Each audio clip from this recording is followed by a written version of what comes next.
Bien, muy buenas noches con todos. Vamos a dar inicio ya a esta segunda sesión o segunda clase del curso de sistemas de, orientados a la gestión pública, como son el SIGA, SIAF y SEACE.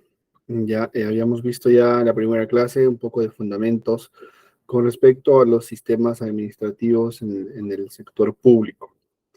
Bien, entonces, antes de entrar ya de lleno a lo que es la clase, ya no sé si están al tanto, pero bueno, me imagino que sí, ¿no? Cuando se compraron el curso, se matricularon y les dieron los horarios, tenemos semanas en que tenemos clases martes y jueves y semanas en que tenemos clases solamente los martes, ¿ya? Entonces, esta primera semana que estamos que bueno, la clase pasada fue 3 de octubre y ahora estamos 5, teníamos clases martes y jueves. Entonces, la próxima semana, ya que nuestra próxima clase va a ser el 10 de octubre, que cae martes, a la misma hora, ya, y el día jueves ya no tendremos clases. Ya, entonces estamos articulando así, ¿no? Dos días en una semana, luego uno, luego dos y así. Bien, entonces eso es para aclarar un poco antes de avanzar. Bien, entonces voy a compartir la pantalla.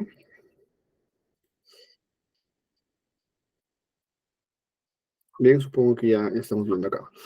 Estamos en este primer módulo. En sí tenemos 12 clases, ¿ya? Entonces a cada módulo vamos a meter, o vamos a desarrollar tres clases por módulo. Así vamos a completar las 12 clases. Son 2 horas de clase y así completaríamos las 24 horas, las 24 horas de clases síncronas, ¿no? Y las asíncronas van a ser las diferencias o las horas que restan en el certificado.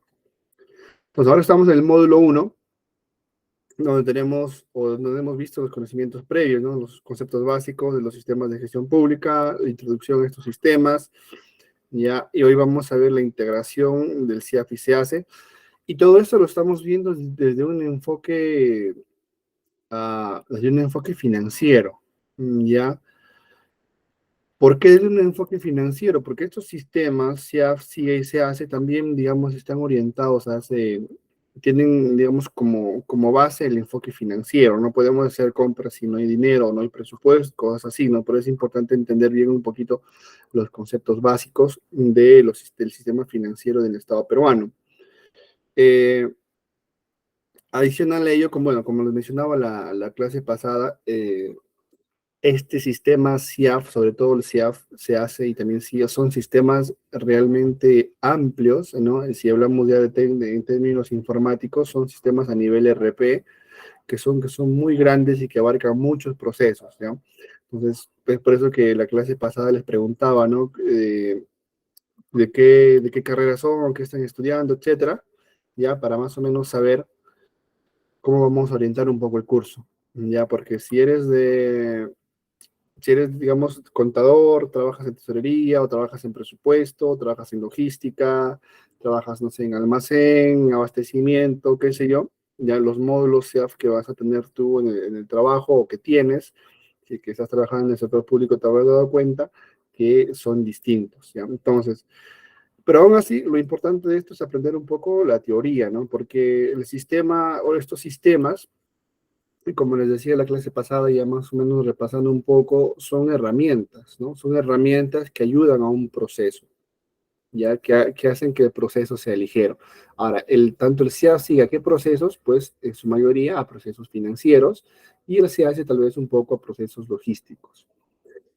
Ya, entonces, eso es lo que es un sistema. Entonces, la mejor forma de aprender un sistema, un software, es practicando. Practicando, ya les voy a enseñar en la próxima clase cómo se instala el SIAF ya en su computadora para que ustedes puedan practicar. Si en caso aún no estás trabajando en el sector público, pues puedas entender bien. Ahora, ¿cómo vas a practicar? ¿Cómo vas a ver en base a qué a practicar? Pues en base al proceso, ¿no? Si estás trabajando digamos, en tesorería, revisamos los procesos de tesorería y vemos cuál es la ruta que vamos a seguir, ¿no? Por ejemplo, si estamos en logística, también, ¿no? Vamos a ver cuál es la ruta que va a seguir en logística, por ejemplo, una orden, no sé, una orden de compra, cómo pasa presupuesto, cómo pasa logística, de repente por ahí abastecimiento, etcétera.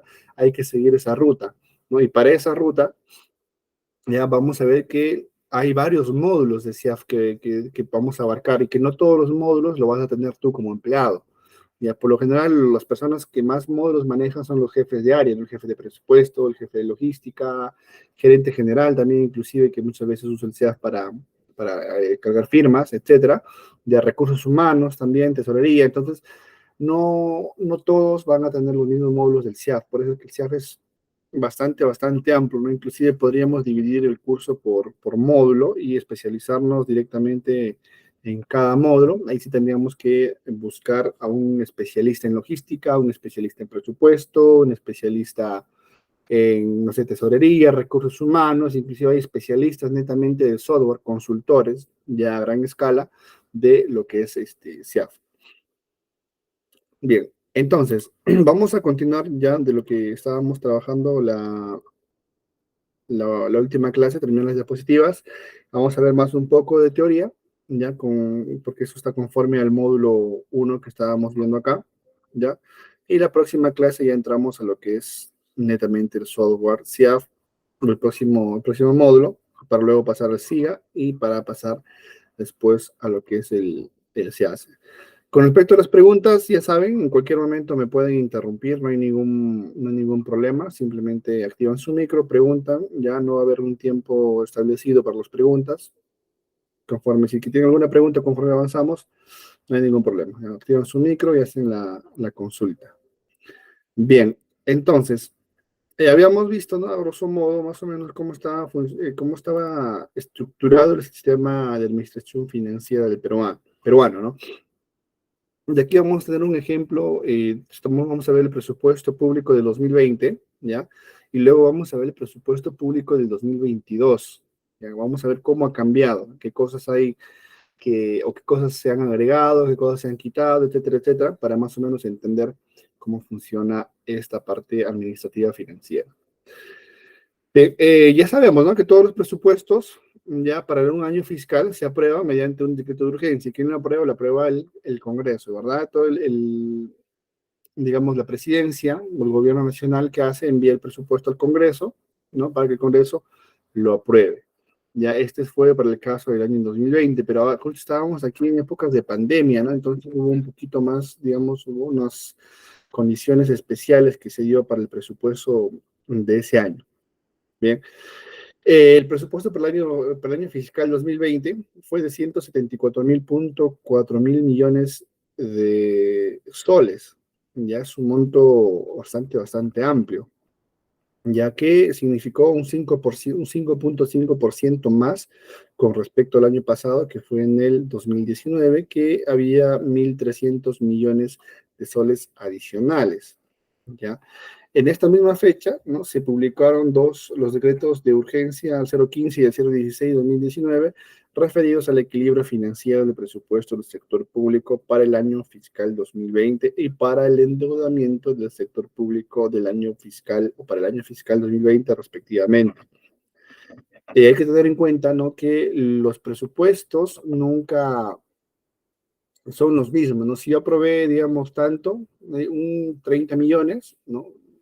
Con el tiempo el presupuesto se va a modificar, va a incrementar, por lo general siempre incrementa, ¿no? Sería raro que disminuya, pero siempre incrementa. Y eso lo vamos a ver también más en los próximos minutos, ya en un portal de transparencia que tiene el Estado para, como ciudadanos, poder hacer el seguimiento cómo va el porcentaje de ejecución de los presupuestos en todos los gobiernos a todo nivel. Ahora, el presupuesto tiene como objetivo mantener la política fiscal, dice, responsable, ¿ya? Dinamizar el crecimiento económico a través de una inversión pública de calidad, asegurar el uso eficiente de los recursos y fortalecer el proceso de descentralización en la gestión de las finanzas públicas, ¿no? A veces en la práctica o lo que percibimos los ciudadanos, muchas veces esto no se cumple, ¿no? Sobre todo en el tema de transparencias, ¿no? Calidad, crecimiento económico, etcétera. Bien, inclusive pues para tratar de mejorar esa percepción, ¿no? Es que se crean los entes rectores, se crea esta Contraloría, esta Fiscalía, ¿no? Y hay un montón de instituciones que intervienen para que de una u otra forma el gasto público sea mucho más eficiente, ¿no? Por eso que el Ministerio de Economía es uno de los ministerios, digamos, más importantes que existe en nuestro país, ¿no? Porque prácticamente en base a este ministerio se mueve todo el Perú, se mueven hospitales, se mueven las municipalidades regionales, provinciales, locales, colegios, y toda la institución pública que nosotros tenemos no depende al 100% del Ministerio de Economía y Finanzas, ¿no? ¿Qué pasa si el MEF no aprueba presupuesto para un sector? Así hablando ya en casos extremos, no hay presupuesto para el ANA se queda sin trabajadores, sin infraestructura, sin servicios, sin nada, y ya prácticamente deja de funcionar, ¿no? Entonces, es por eso que se hace bastante énfasis o se genera, digamos, bastante cuidado cuando se tocan temas de presupuesto. El presupuesto prioriza 7 intervenciones, ¿ya? Como son, en este caso, para el del 2020, ¿no? La educación y salud, ¿no? Que es, digamos, los dos ejes importantes en nuestro país también, la lucha contra la violencia contra la mujer, la descentralización, el friaje, heladas y nevadas, mantenimiento vial departamental y la gestión de riesgos y reforma judicial. Entonces, estas son, digamos, las 7 intervenciones que el Estado prioriza, por lo menos hasta el 2020, ya el presupuesto. Ahora, ¿qué significa priorizar? Que digamos, a estas ramas o a estas áreas, por así llamarlo, como educación, salud, lucha contra la violencia, etcétera, etcétera, o estas actividades, es a lo que primero va a llegar el dinero. ¿Ya? Es decir, que todas estas intervenciones, como dice la teoría, ya son los que primero se les revisa el presupuesto y ya son los primeros que se le aprueba. Si por ahora hay, digamos, falta de dinero para otra área, para otro sector que no esté aquí, ya pues lastimosamente se le tiene que bajar, ¿no? Pero casi todo está, digamos, priorizado acá, ¿no? Porque todos los gobiernos a todo nivel tienen educación, tienen salud, tienen programas de lucha contra la violencia contra la mujer, tienen el descentralizado, bueno, friaje, ahí sí podemos decir que no todos los departamentos pasan heladas, ¿no? Las heladas, bueno, el friaje tal vez sí, pero las heladas sí, es más fuerte en la sierra que en otros lados. Mantenimiento vial departamental, también todos los gobiernos a todos los niveles tienen carreteras en todos lados, así que necesitamos, ¿no? Que el mantenimiento vial sea importante, la gestión de riesgos y la reforma de la justicia.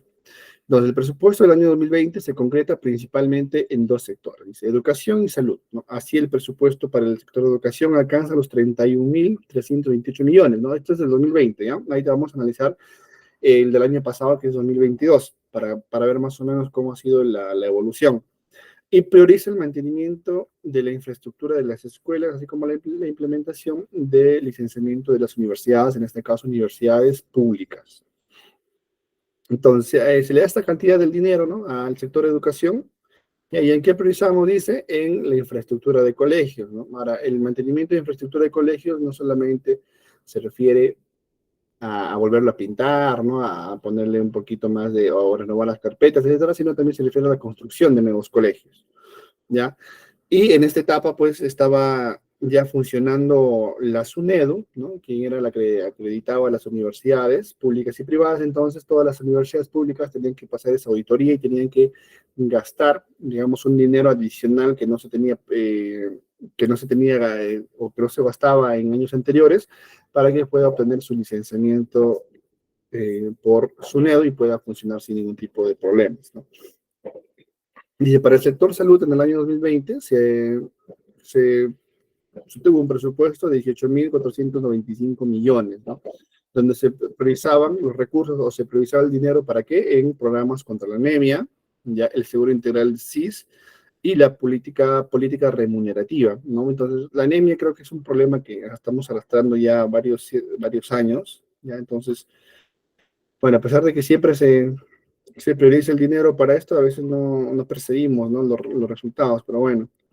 Luego tenemos el CIS, ¿no? Que también en épocas de pandemia, no me acuerdo si fue el presidente Vizcarra quien dijo, ¿no? Que todos los ciudadanos tenían CIS, sin excepción, ¿no? Sean pertenecientes a cualquier clase social, a cualquier clase económica, tenían CIS. Entonces, ahí también hubo que hacer un gasto bastante importante.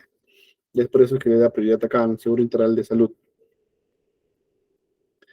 Entonces, y estos son, digamos, algunos gráficos estadísticos, ¿ya? Para que ustedes lo revisen, que eso se lo voy a dejar, no se preocupen, ¿ya? Para que puedan ustedes leer. Bien, y eso sería con respecto a lo que nos faltaría ver, ¿no? Ahora, antes de analizar este cuadrito de acá, le vamos a ver cuál es la página donde podemos nosotros ver el presupuesto. Se llama esto, ¿no? Le voy a pasar el link a ver por el chat, para que más o menos empiecen a curiosear un poco con respecto a cómo se gasta el dinero. Miren, aquí tenemos, ya es una página bastante interesante. Ya el gasto de todos, tenemos varios filtros, ¿no? A nivel de gobierno, qué categoría gasta más, quiénes financian los gastos, ¿no? La estructura, cómo se estructura el gasto, dónde se gasta, en este caso departamentos, ¿ya? Y cómo se hizo el gasto en el trimestre, en el mes. Vamos a seleccionar, por ejemplo, ¿no? En este año de 2023 teníamos un presupuesto de 177.367 millones de soles, ¿no? Es bastante dinero, ¿ya? Y aquí nos dice cuánto es el porcentaje que hemos ejecutado de todo ese presupuesto tenemos el porcentaje de avance, por así decirlo, de un 84%, lo cual no está tan mal, ¿no? Estamos en octubre, nos falta noviembre, diciembre, bueno, estamos tal vez un poquito atrasados. Ahora, esto lo podemos filtrar por nivel de gobierno, por ejemplo. Aquí está el gobierno nacional, ¿no? Tiene su presupuesto de 124, que está en una etapa de ejecución de un 89%. El gobierno locales, ¿no? Está en un 63%, que es de los que más demora tienen, y los gobiernos regionales está en un 69%. Inclusive esto podemos ver por departamento, ¿no? Aquí tenemos, si damos clic en departamento, de aquí nos aparecen, ¿no? Todos los departamentos, los 24, bueno, incluido el constitucional, que vendría a ser el Callao, ¿ya? Entonces, aquí está todo, ¿ya? Todos los departamentos. Mira, aquí está cuánto presupuesto se le ha asignado a cada gobierno regional. Ya en este caso tenemos la PIA. ¿Qué es la PIA? Entonces, si damos de acá, nos aparece inclusive la definición, ¿no? PIA es el presupuesto inicial que la entidad pública ha aprobado, ¿no? Entonces, pero este presupuesto ya sabemos, o les dije, ¿no? De que difícilmente se cumple. Y para eso está, pues, para la PIA, a ver, vamos a ver el departamento, y para eso está el PIN, ¿no? El PIN, ¿qué hace el PIN? Es la modificación de cuánto se ha modificado. Miren, en este caso de Amazonas, teníamos 897 millones de soles, pero se ha incrementado hasta 1.144, ¿no? Tenemos también lo que es la certificación. La certificación de crédito presupuestario, ¿no? Que en este caso constituye el acto de administración, cuya finalidad es garantizar que se cuente con el crédito aprobado de manera presupuestaria. Luego tenemos el compromiso anual, ya luego tenemos el compromiso, atención al compromiso de manera mensual, el devengado, ¿no? El girado, ¿no? Que eso también lo vamos a ver, estos términos tanto de devengado y girado lo vamos a ver después, ¿ya? Y tenemos luego el porcentaje, ¿no? De cuánto está avanzando. Entonces, por ejemplo, Amazonas está a un 25%, ¿no? Podríamos decir que ya está casi al 100%, entonces está bien. Y así tú puedes anotar, ¿no? Aquí por cada departamento, inclusive puedes generar más filtros acá, ¿no? Tenemos con qué se financian los gastos, en qué se gasta, ¿no? Dónde se gasta, bueno, está acá, ¿no? Y cuándo se hizo el gasto. Bueno, esto es por temas de transparencia. Bien, esto ya le dejé el link ahí para que ustedes puedan ir más o menos revisando cómo van los gastos. Ahora, ¿cómo una entidad pública, ya? ¿Cómo una entidad pública o cómo creen ustedes que una entidad pública dice, sabes qué, yo necesito tanto dinero, ¿no? Por ejemplo, a ver, quiero escucharlo ustedes, si sean activen su micro, no activen su micro o escriban por el chat, ya, ¿cómo creen ustedes que un hospital, ya, vamos a poner, por ejemplo, el Hospital Loaiza de Lima, ¿cómo creen que agarre y dice, no, sabes qué, Ministerio de Salud, necesito, ¿no? Que me des para el año 2022, necesito tantos millones? ¿Cómo creen ustedes que funcione eso? ¿O en base a qué? ¿En base a qué el hospital dice necesito tanto? ¿O es que acaso el gobierno simplemente la no toma tanto? Si te falta, me avisas, ¿no? No, no creo que sea así, ¿no? ¿Cómo creen ustedes? A ver, ¿alguien tiene alguna idea sobre esto? Al plan de desarrollo concentrado. Ya. ¿Alguien más tiene alguna idea?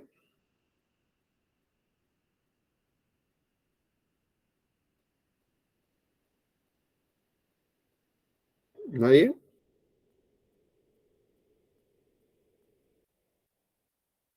¿Alguien? ¿O cómo creen ustedes, no? Se realiza una planificación. Claro, pero ¿planificación en base a qué? Al PAC.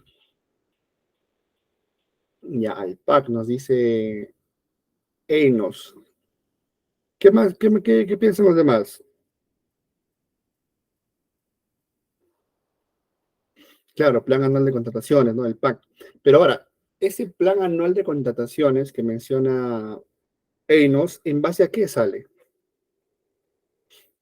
Si es un presupuesto en base a de ingresos y egresos, ya, pero mira, si yo, digamos, estoy en el CIS, ¿no? ¿Cómo el CIS puede, perdón, un hospital del MINSA, cómo puede tener ingresos, ¿no? Si de repente por ahí tiene, ¿no? Pero si el objetivo de una entidad pública no es tener un beneficio económico, ¿no? En teoría, el objetivo de una entidad pública es satisfacer las necesidades del usuario, de los ciudadanos, o dar mejor calidad de vida a los ciudadanos.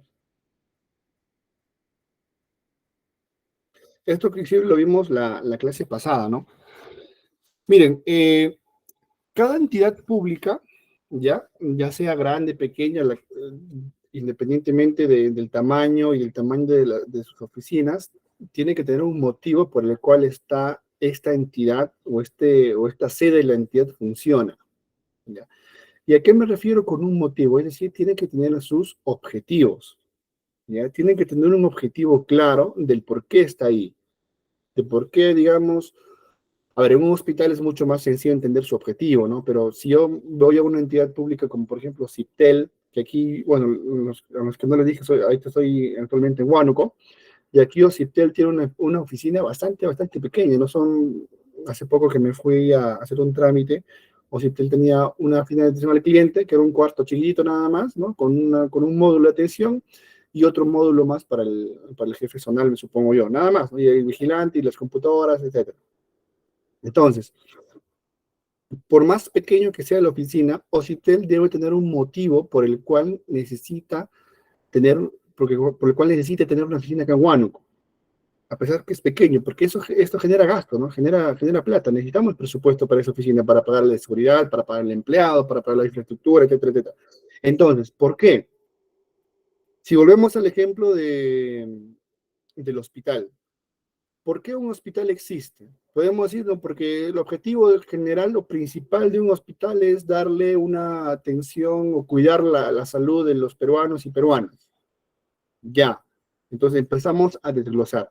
¿Cómo vas a cuidar tú la salud de los peruanos? ¿Qué vas a hacer tú para cuidar la salud de los peruanos? Bueno, para eso ¿no? Primero voy a dividirme en varias áreas, porque tengo para niños, que en este caso es el área de pediatría, tengo para no solamente niños, tengo para recién nacidos, ¿no? O para mujeres embarazadas, qué sé yo, y empiezo a dividir en oncología, maternidad, empieza también a empezarse a dividir ¿qué más tenemos? Traumatología, etcétera, y así todas las áreas de un hospital, pero en ese hospital funcionan en base a direcciones, ¿no? En base a direcciones, o inclusive si la unidad es un poco más pequeña, a unidades orgánicas, ¿no? Lo que en el sector público serían, pues, las áreas, ¿no? El área de recursos humanos, el área de contabilidad, en este caso, en el sector público tienden a dominarlo como unidades orgánicas.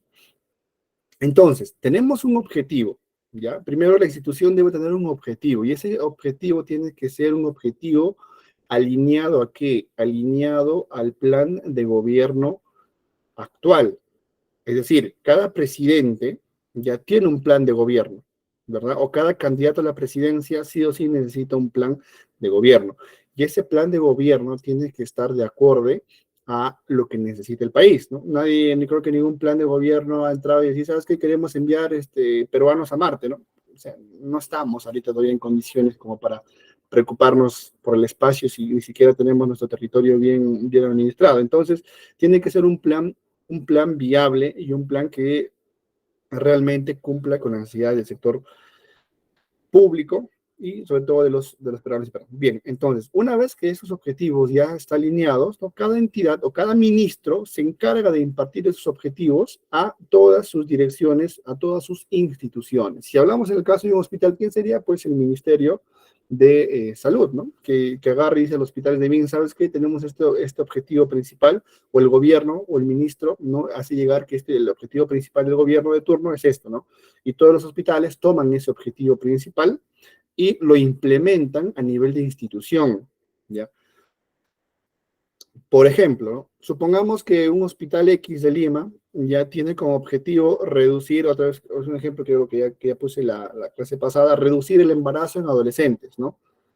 Claro, eso es, digamos, un objetivo de su área de maternidad, ¿ya? O de la unidad de maternidad, por así decirlo. Yo no estoy al tanto de que hay un área netamente para creo que no, ¿no? Creo que maternidad es lo que se encarga de estas cosas de embarazo y todo ello. Entonces, si maternidad tiene como objetivo específico, ¿no? Reducir la cantidad de embarazos en adolescentes, ¿cómo va a ser eso maternidad? Aquí entra lo que se llama el plan estratégico que nos dice nuestro amigo Luis Alberto Salvador, el famoso PEI. Ahora, el PEI, el plan estratégico, ¿en base a qué se hace? En base a los objetivos, ¿no? Es decir, en mi planeamiento estratégico yo voy a decir cómo voy a hacer para yo cumplir esos objetivos. ¿Qué tengo que hacer? Y luego del planeamiento estratégico viene el planeamiento operativo, el plan operativo institucional, el famoso POI, ¿ya?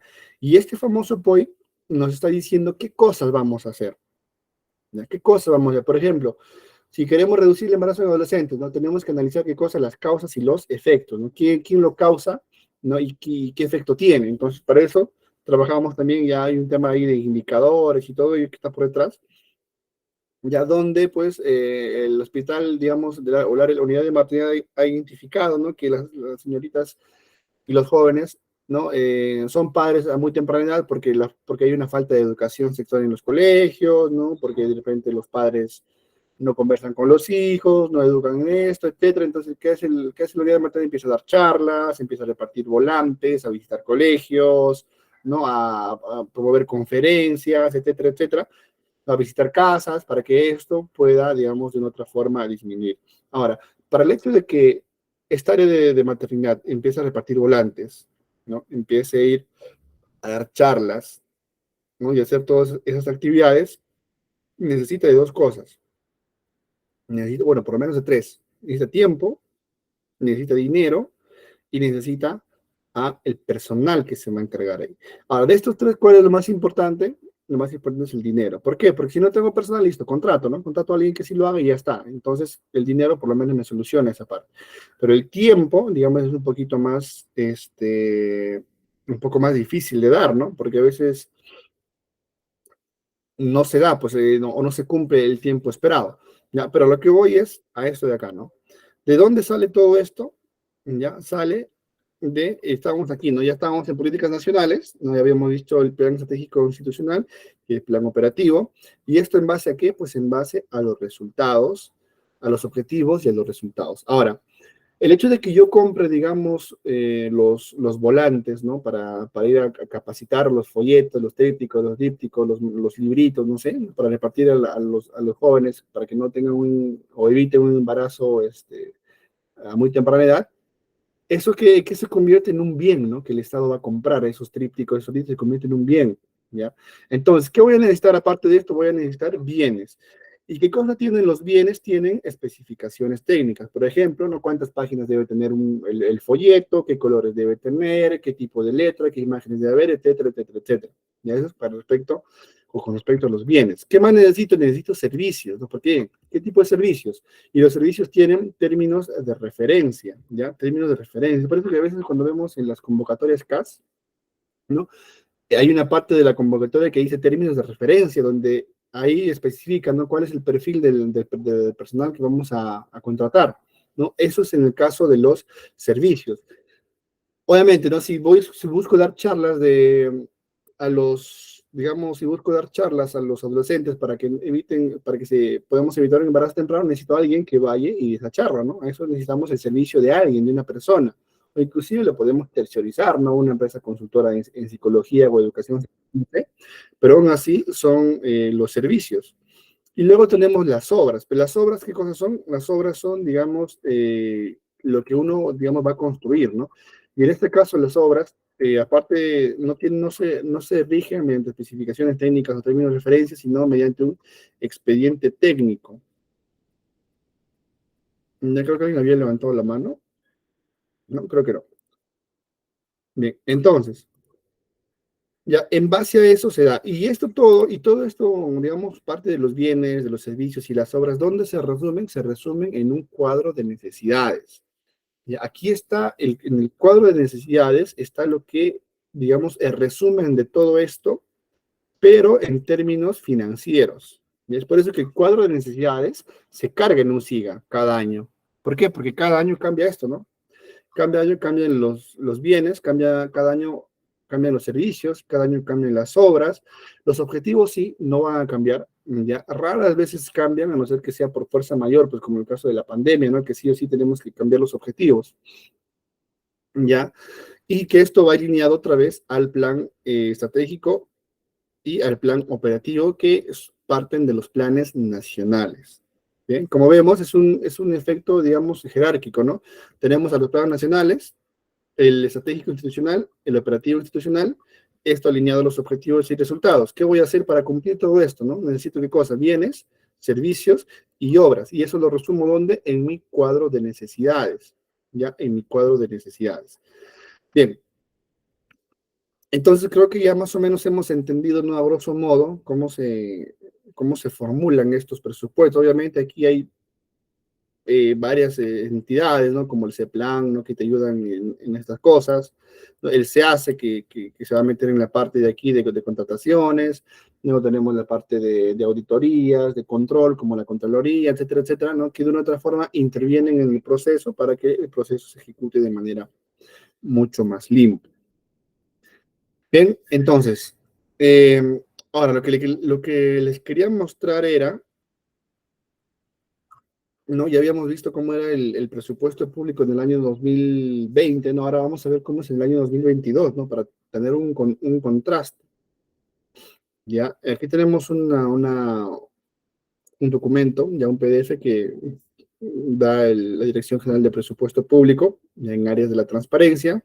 Ustedes simplemente lo pueden descargar de la página del MEF. ¿Ya qué dice?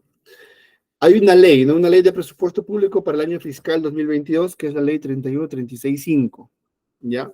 31365.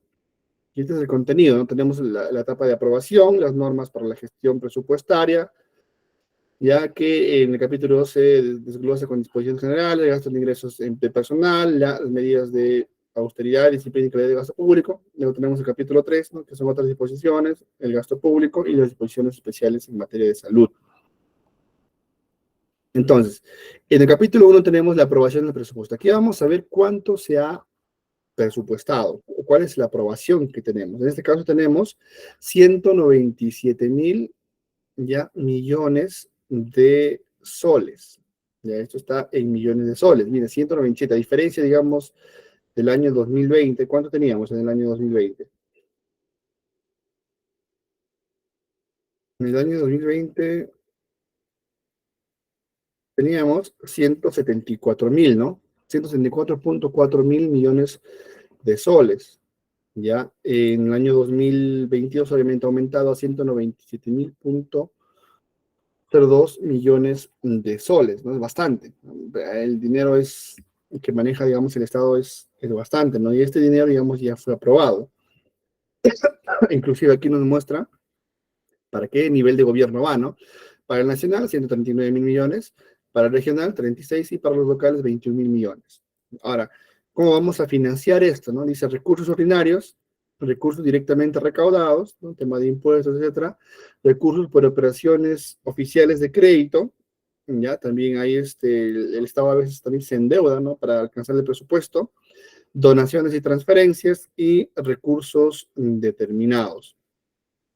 Ya, estas son, digamos, las fuentes de financiamiento que van a ascender o que necesitamos para que se cumpla este presupuesto, en este caso para el año fiscal 2022 que ya hemos, que ya hemos pasado. Entonces, ¿cuáles son las normas? Estas son, digamos, para el gobierno regional.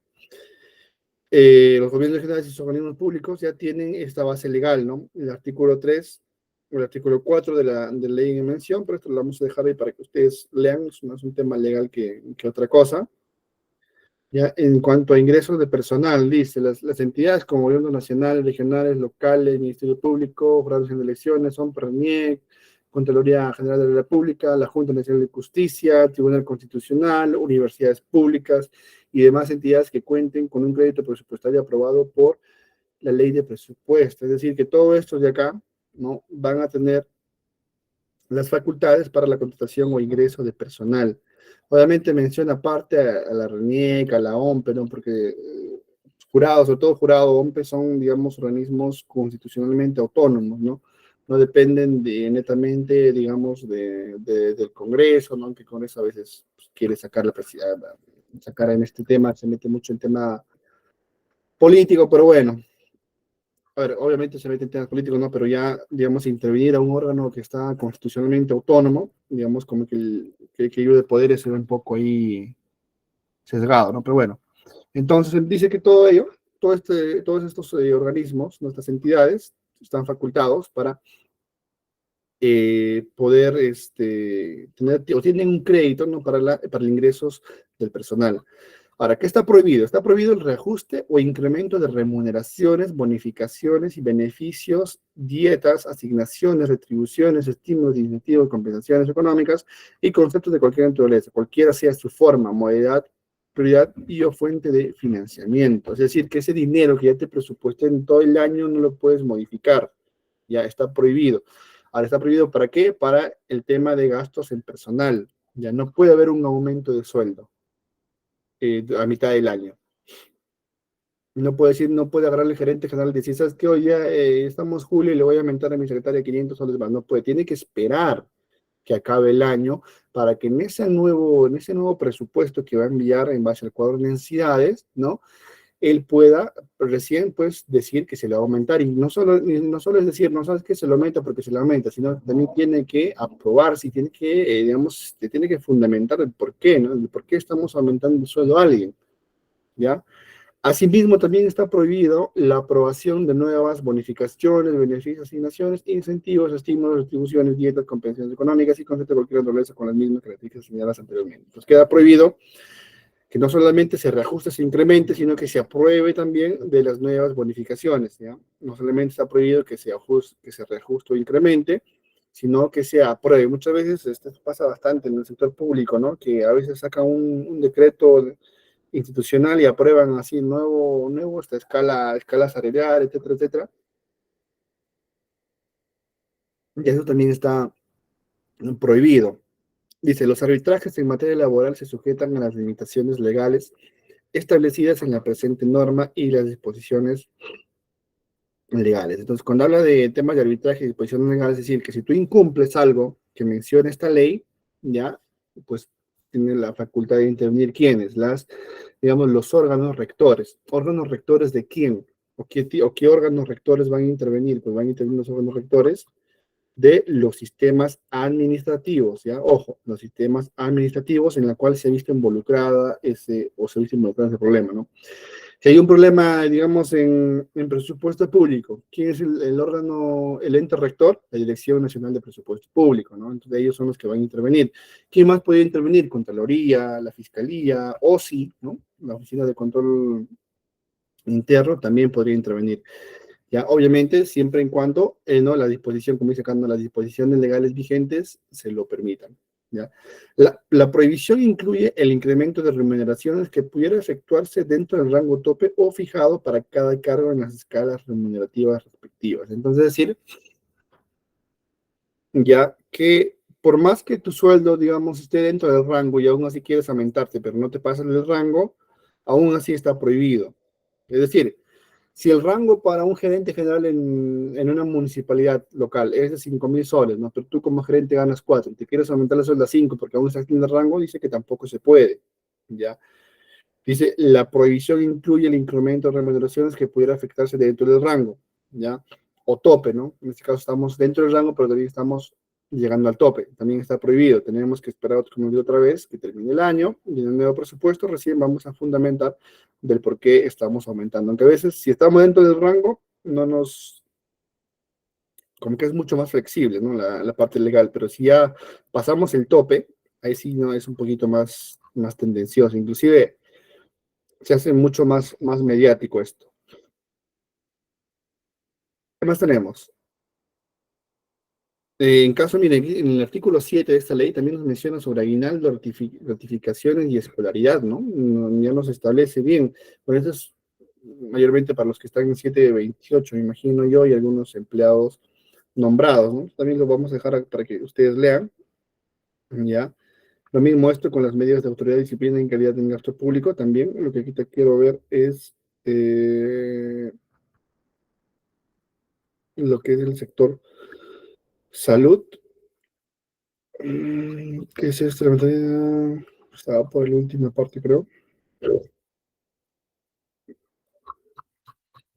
Es bastante, ¿no? Digamos, el contenido que tenemos acá, inclusive tenemos la parte uno, ¿no? Hay otra parte que, no es parte 2 hasta la parte 3 creo hay. Y luego tenemos las disposiciones especiales en materia de la salud. Dice, autorizarse el Ministerio de Salud a efectuar modificaciones presupuestarias ya en el NFP por hasta de 88 mil millones, ¿no? No, es 88 millones, no, no es 88 mil, ¿no? Tenemos 3, 6, 88 millones a favor ya del INS, INEM y gobiernos regionales para financiar qué cosa. Lo siguiente, la asignación de cumplimiento de metas institucionales y legales del país, etcétera, y el pago de entregas económicas para el personal de salud por cumplimiento de 25 o 30 años de servicio, CP y luto. Bueno, estos son, digamos, modificaciones un poco más específicas, ¿no? Del por qué vamos a poder tener este saldo a favor, ¿no? Creo que sí se les dio un bono a los trabajadores de salud, ¿no? Por cumplir 25 o 30 años de servicio, se les dio un bono, pero esto es algo que no se da, digamos, de manera frecuente, ¿no? Pero bueno, igual este documento se les voy a enviar, si acaso les interesa más en leer este tema, ¿ya? Y lo que vamos a ver ahora, una de las últimas cosas que vamos a ver son, mejor dicho, las políticas de modernización. ¿Por qué las políticas de modernización? Porque cuando empecemos a analizar, sobre todo la del 2030, vamos a darnos cuenta, ¿ya? De que todo el presupuesto que se genera, o todo lo que se genera para el Estado, o todo el gasto que queremos hacer, van a partir de un problema, ¿ya? De un problema. ¿Y qué tipo de problema es? El problema, pues, que perciben los ciudadanos o los problemas que de una u otra forma se han detectado, ¿no? Para esto es bastante similar, digamos, a hacer una tesis, ¿no? Pero obviamente a nivel macro, a nivel de todo un país, ¿no? ¿Por qué? Porque en una tesis, ¿no? Ahí hablando un poco de una forma más técnica, si ustedes están estudiando, realizaron su tesis, ¿no? Para aprobar una maestría o para obtener su título, se han dado cuenta que primero buscan un problema, ¿no? Buscamos un problema y luego buscamos cómo solucionar ese problema.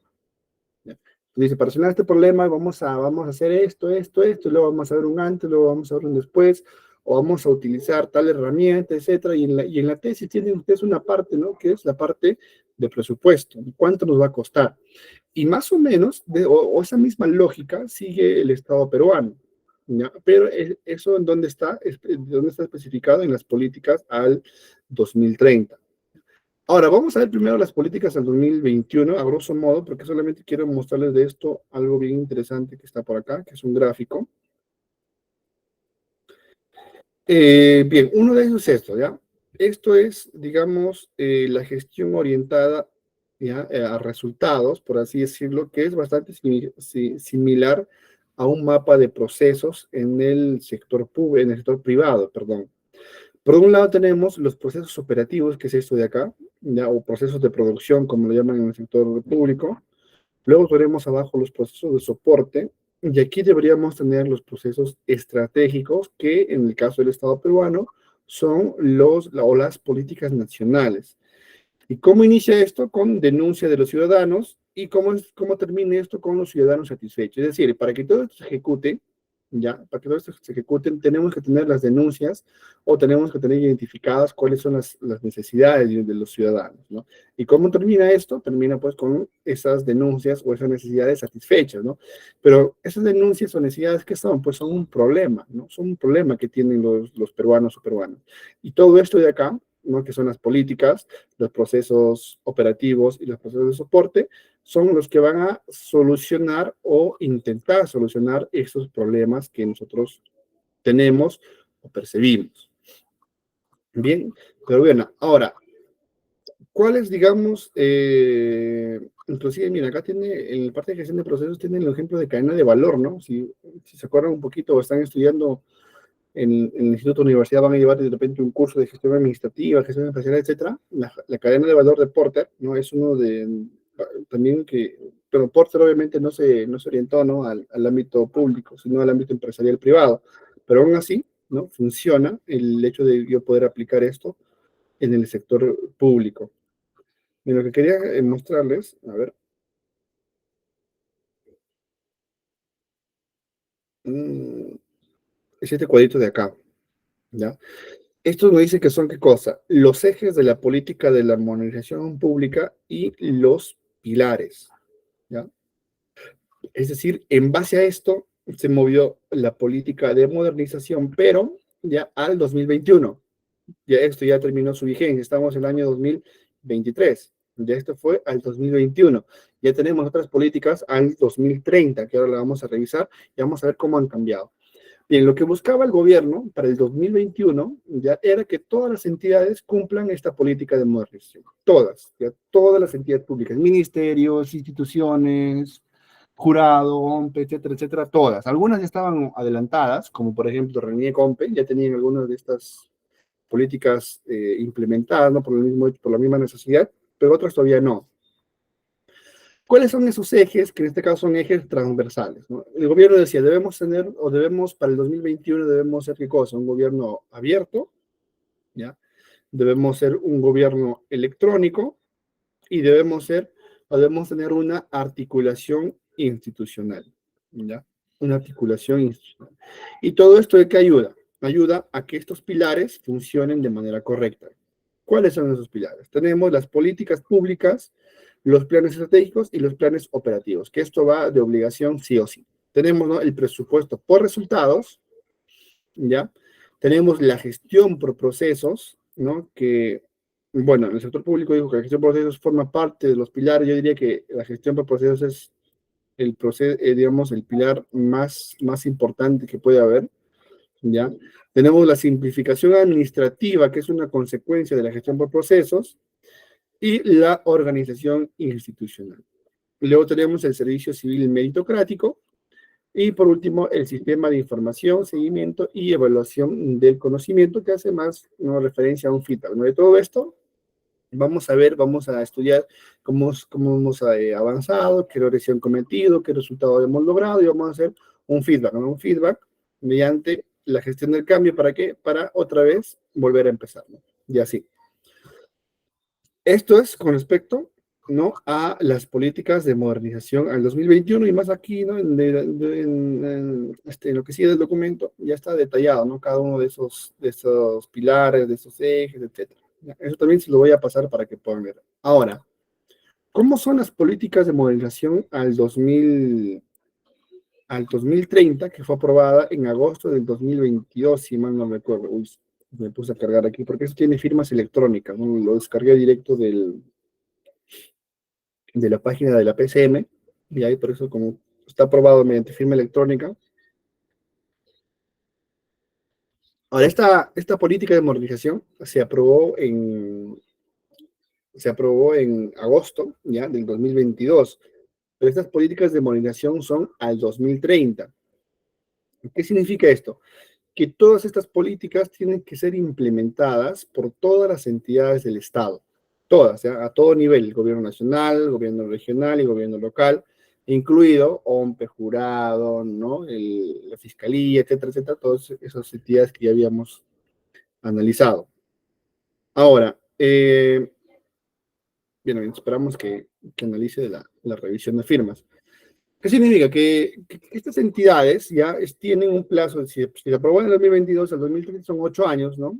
¿Qué significa? Que este gobierno y el próximo gobierno de turno ya tienen que cumplir estas políticas. ¿Ya? ¿Para qué? Para que en el 2030 todo esto de aquí ya esté subsanado, todo esto se cumpla. Lo mismo que pasó en las políticas del 2021. En teoría, ya, en teoría, todas estas políticas del 2021 ya están implementadas en las entidades públicas, ¿ya? De repente en la práctica no la vemos, ¿no? O no vemos, no sé, o no sentimos reflejado, digamos, esas teorías, pero pues, bueno, el Estado dice que sí, ¿no? Que ya está y por eso hemos sacado las de 2022, ¿no? Porque si no estuvieran, de repente sería una especie de prórroga, ¿no? Decir, ¿sabes qué? Aún nos falta, entonces vamos a terminar o a continuar. Ahora, ¿qué es lo interesante de estas políticas de modernización al 2030? Es que estas políticas de modernización al 2030 se han enfocado en revisar más los problemas, ¿ya? Revisar más los problemas a pucha, me carga el documento. Digamos, ejecutar ya no, digamos, las soluciones, ¿no? Decir, ¿sabes qué? Vamos a obtener un gobierno, un pilar, que los ejes, etcétera. No, sino vamos a enfocarnos primero en los problemas. ¿Ya? Vamos a ver o a recopilar datos estadísticos del INEI, ¿no? De los centros estadísticos, de hospitales, de colegios, etcétera, para ver cuáles son los principales problemas, ¿no? Han agrupado todos esos problemas y han dicho que se van a centrar en resolver los problemas más comunes, los problemas que más pasan o que más frecuentan, ¿ya? A eso se refieren las políticas del 2030. Y para solucionar esos problemas, obviamente, dependiendo del sector, pues hay un montón, ¿no? De cosas que se hacen, ¿no? Y los objetivos, ¿no? de cada gobierno, entonces van a estar alineados a que esos problemas se solucionen. ¿Qué objetivos? Del sector salud, del sector financiero, del sector turismo, del sector ambiente, del Ministerio del Interior, del Ministerio de todos, ya van a estar orientados a resolver esos problemas comunes que ahorita vamos a ver mientras carga este documento.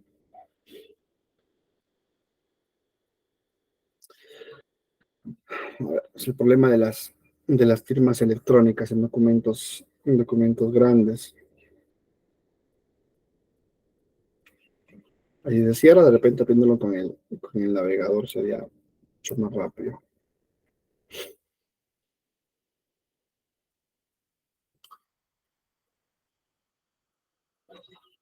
Vamos a esperar a que termine para poder revisar el documento. Y luego les voy a decir qué tiene que ver esto con la parte financiera. Obviamente tiene mucho que ver, ¿no? Se cierra, vamos a ver. A ver con... No, ahora sí, acá mejor. Bien, acá tenemos, ¿no? El contenido ya del documento. Ya esto es todo lo que se está viendo. Hay gráficos, datos estadísticos, etcétera, base legal. Y acá tenemos porcentajes de personas que tienen que ingresar a la entidad visitada para completar su trámite. Entonces aquí empiezan a analizar, digamos, los problemas, ¿no? Enunciado del problema público, ¿no? Entonces empiezan a verlo desde datos más globales, más generales, y vamos a ver más adelante cómo empiezan a especificar, ¿no? Son los términos o los conceptos que se desarrollan, ¿ya? Para poder entender. De esto más o menos, bueno, esto es el modelo conceptual, por ahora no lo bueno, ahora vamos a chequearlo, ¿ya? Aquí es el modelo conceptual, la aplicación de políticas públicas y regulación, ya, estrategias de intervenciones, bienes y servicios, ¿no? Gestión interna y los resultados. Todo esto es un círculo, ¿no? Que en este caso dice seguimiento, evaluación y mejora continua, que hace referencia al círculo de calidad o de Deming, ¿ya? Y aquí está, ¿no? El árbol de problemas que ellos han identificado. Por ejemplo, hemos identificado dice, las causas, ya CD significa causas directas, ¿no? De los problemas. ¿Cuáles son, por ejemplo? Inadecuado diseño de políticas públicas, inadecuada estrategia de intervenciones para lograr los objetivos de la política, limitada capacidad de gestión interna, limitados procesos de seguimiento y insuficiente apertura del Estado hacia las personas. Es decir, que de todos los problemas que hay, ya, el Estado ha agrupado, digamos, todo, en teoría, bueno, no sé, ya eso depende de la percepción de cada uno. Todos estos problemas los ha agrupado en estas 5 causas directas, ¿no? Pero ¿cuáles son esos efectos que me generan esas causas? Son dos, ¿no? Uno, que las personas no acceden de forma oportuna a los servicios básicos y que las personas enfrentan barreras burocráticas que afectan el ejercicio de derechos. Y para ellos, estos son los dos efectos más importantes, ¿no? que se tienen en el Perú. Ahora, ¿cuál es el enunciado de esto? Dice, bienes, servicios y regulaciones que no responden a las expectativas y necesidades de las personas y a la creación de valor público. ¿Y cuáles son las causas? Son estas 5, y cada causa directa tiene su causa específica, ¿no? Definición de problemas en las políticas públicas, ausencia de criterios, incorrecta identificación de objetivos, bla, bla, bla, una poca de las otras causas directas tenemos, ¿no? El débil ejercicio de rectoría. ¿Qué más tenemos por acá? Escasa cultura de seguimiento, información inadecuada que brinda el Estado a las personas, ¿no? Deficiencias de mecanismos e incentivos para promover transparencia, etc. Y luego de haber generado este árbol, ¿no? Aquí se empieza a desglosar, ¿no? La causa directa, ¿cuál es? ¿No? Aquí empieza a poner ya, pues, a más a detalle qué es lo que pasa y cuáles son las causas directas, ¿ya? Y así también muestra, pues, gráficos o datos estadísticos, ¿ya? Y ellos dicen, ¿no? Que todo esto se debe de solucionar ¿para cuándo? Para el 2030, ¿ya? Para el 2030. Y creo que había un gráfico más aquí, ¿cuál era para? Tenemos que ver. Ya. Ahora, obviamente, pues, se tiene 8 años, nos pareciera que es bastante, pero los problemas que ellos vieron, pues, es bastante genérico, ¿no? Dice, por aquí tiene un ejemplo de qué documentos se han solicitado y que no sean, digamos, atendido de forma oportuna, ¿no? DNI electrónico, copia de DNI, declaración de notarial de firmas, ¿no? Copia RUC o foto de certificados. Es decir, estos son los documentos que muchas entidades solicitan, ¿no? Que las entidades públicas solicitan, ¿ya? Cuando tú quieres hacer un trámite. Pero, digamos, en un gobierno, ¿no? Si las políticas del gobierno a 2021 era que tengamos un gobierno electrónico, un gobierno digital, ¿no? ¿Cómo es posible que aún nos pidan copia del DNI, ¿no? O sea, ¿qué sentido tiene si tenemos una RENIEC donde el Estado puede acceder y descargar todos nuestros datos, ¿no? Pero bueno, ellos por lo menos no se han dado cuenta de que tienen esa falencia, ¿no? O están fallando acá, por lo menos ya han notado eso, ¿no? Ahora hay que ver cómo hacemos para arreglar eso, ¿no? ¿Qué hacemos? ¿No? Y bueno, aquí también les voy a dejar este documento, ya para que lo lean, si es que les interesa más estas políticas de modernización. Bueno, son conceptos más del sector público, ¿no? Para que puedan estudiar. Ya se les va a enviar a su aula virtual. Bien, entonces vamos a continuar. Ya, ahora sí. Me faltaba, ¿no? Ahora, ¿qué tiene que ver, digamos, la parte administrativa con todos esos problemas? Porque para solucionar esos problemas, pues se necesita dinero, ¿no? Si tu problema era, por ejemplo, que me tienes que tener una copia de DNI, ahora, no sé, la entidad dice, ¿sabes qué? Ya no tienes una copia de DNI, no, ahora vamos a usar los servicios de RENIEC, pero la RENIEC cobra, ¿no? Inclusive a pesar de que son del Estado, ¿no? O sea, te cobra, ¿no? Pero bueno, entonces necesitamos ahí un gasto, ¿no? Hacer un gasto.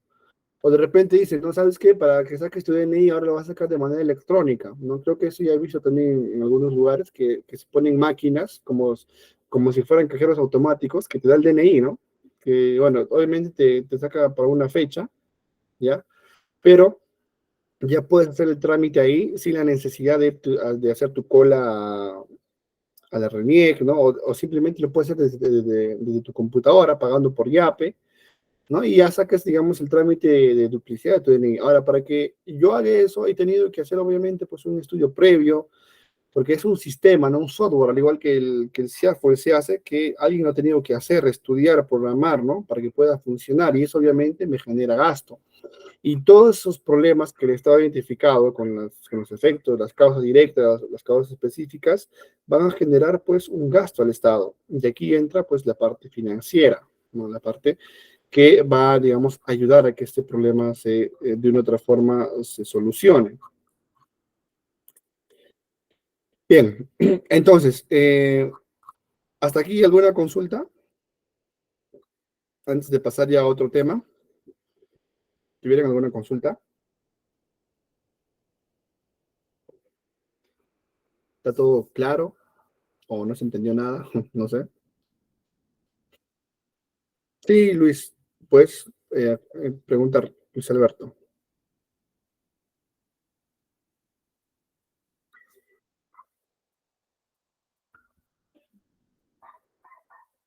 No, Luis Alberto, creo que levantaste la mano, no hay ningún problema, activa tu micro, o no sé si el moderador ha dado la...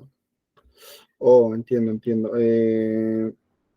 No sé si el moderador está acá, ya como para que active el micro Luis Alberto, porque yo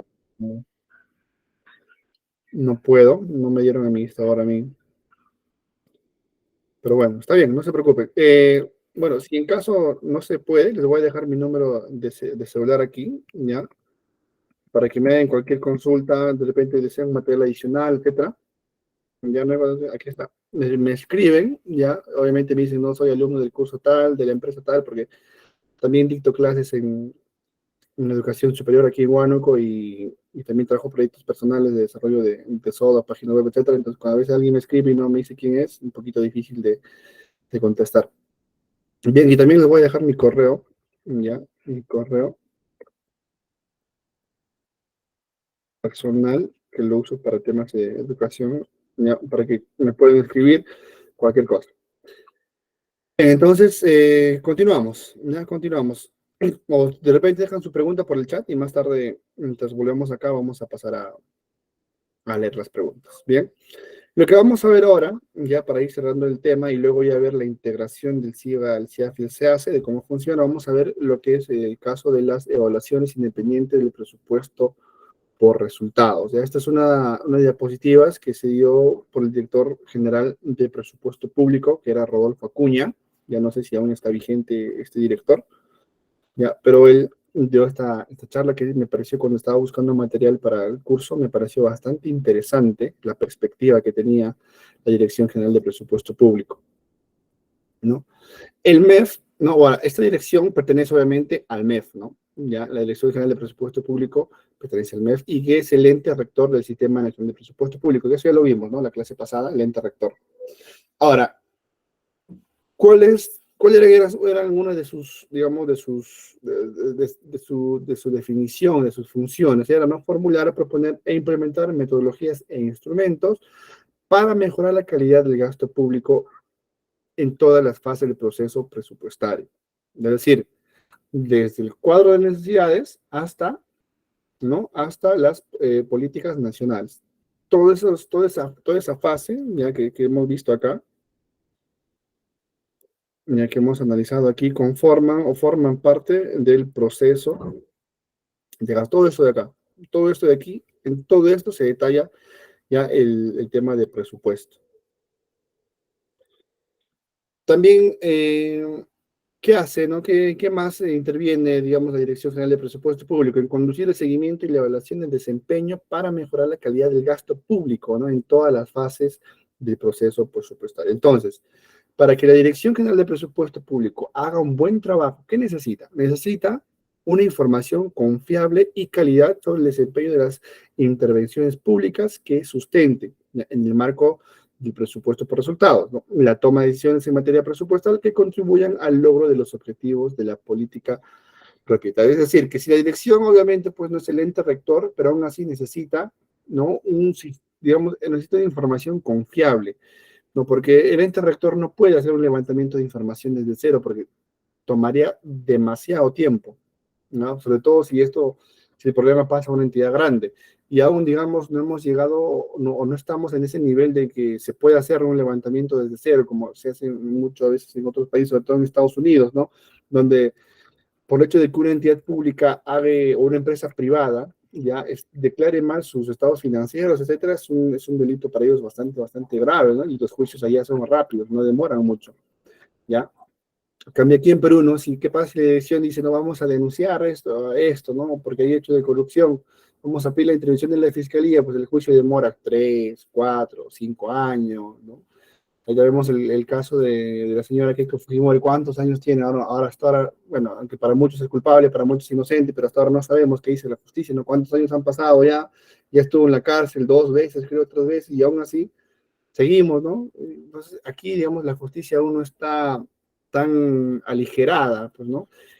Y no solo hay, ¿no?, hay empresas que tienen denuncias también, ¿no? Por temas de corrupción, etcétera. Y ahora, ¿por qué no se acelera esto? No, se acelera por esto, ¿no? Porque la información de aquí no es confiable. ¿Y por qué la información no es confiable? Porque hay mucha alteración de hechos, hay mucho perjurio, ¿no? Por ejemplo, en Estados Unidos, que una persona comete perjurio, es prácticamente casi de sentencia automática, ¿no? Así, rápida, listo. ¿Qué significa perjurio? Que tú vayas, ¿no?, al juez y le mientas, ¿no? Básicamente eso es perjurio. O cuando tú llames a un testigo, y el testigo mienta con tal de meterte a la cárcel, eso es perjurio, ¿ya? Acá en Perú no, ¿no? Acá en Perú mandas a cualquier persona, puede ir y decir, no, soy un colaborador eficaz, ¿no? Y aunque el ministerio diga, no tenemos, ¿no?, un filtro para seleccionar nuestros colaboradores eficaces, pero bueno, a eso nos referimos con lo que es la información confiable. Ahora, en temas financieros, para esto se ha creado el CIAF, ¿no? Para esto existe el CIAF, para que esta información sea confiable, ¿ya? Lo vamos a ver más adelante también cómo interviene el CIAF en este tema, mencionando que la información sea confiable. El presupuesto para resultados necesita de algunos instrumentos, ¿ya? Necesita algunos instrumentos. Y aquí tenemos un pequeño gráfico, ¿ya?, donde está alineado qué cosa, la prioridad y el desempeño, ¿ya? Obviamente tenemos un objetivo, ¿no? Una línea que tiende a crecer, ¿no? Y al medio está qué cosa, los programas presupuestales. Y para que se desarrolle un programa presupuestal de manera correcta, ¿qué necesitamos? Necesitamos un seguimiento y necesitamos unas evaluaciones independientes y necesitamos, ¿no?, los incentivos a una gestión o a la gestión de manera correcta. Y en el tema de las evaluaciones independientes, tenemos la evaluación de diseño y ejecución presupuestal, la evaluación de impacto y las evaluaciones rápidas de desempeño que tienen que deberían cumplir esos lineamientos, como son la independencia, la calidad técnica, la participación de programas, transparencia, etcétera, ¿ya? Ahora, sería interesante tal vez en la próxima clase analizar cómo es que el CEPLAN interviene en todo esto, ¿no? Porque el CEPLAN también es una institución bastante importante al momento de hablar de temas financieros o temas estratégicos o operativos, ¿ya?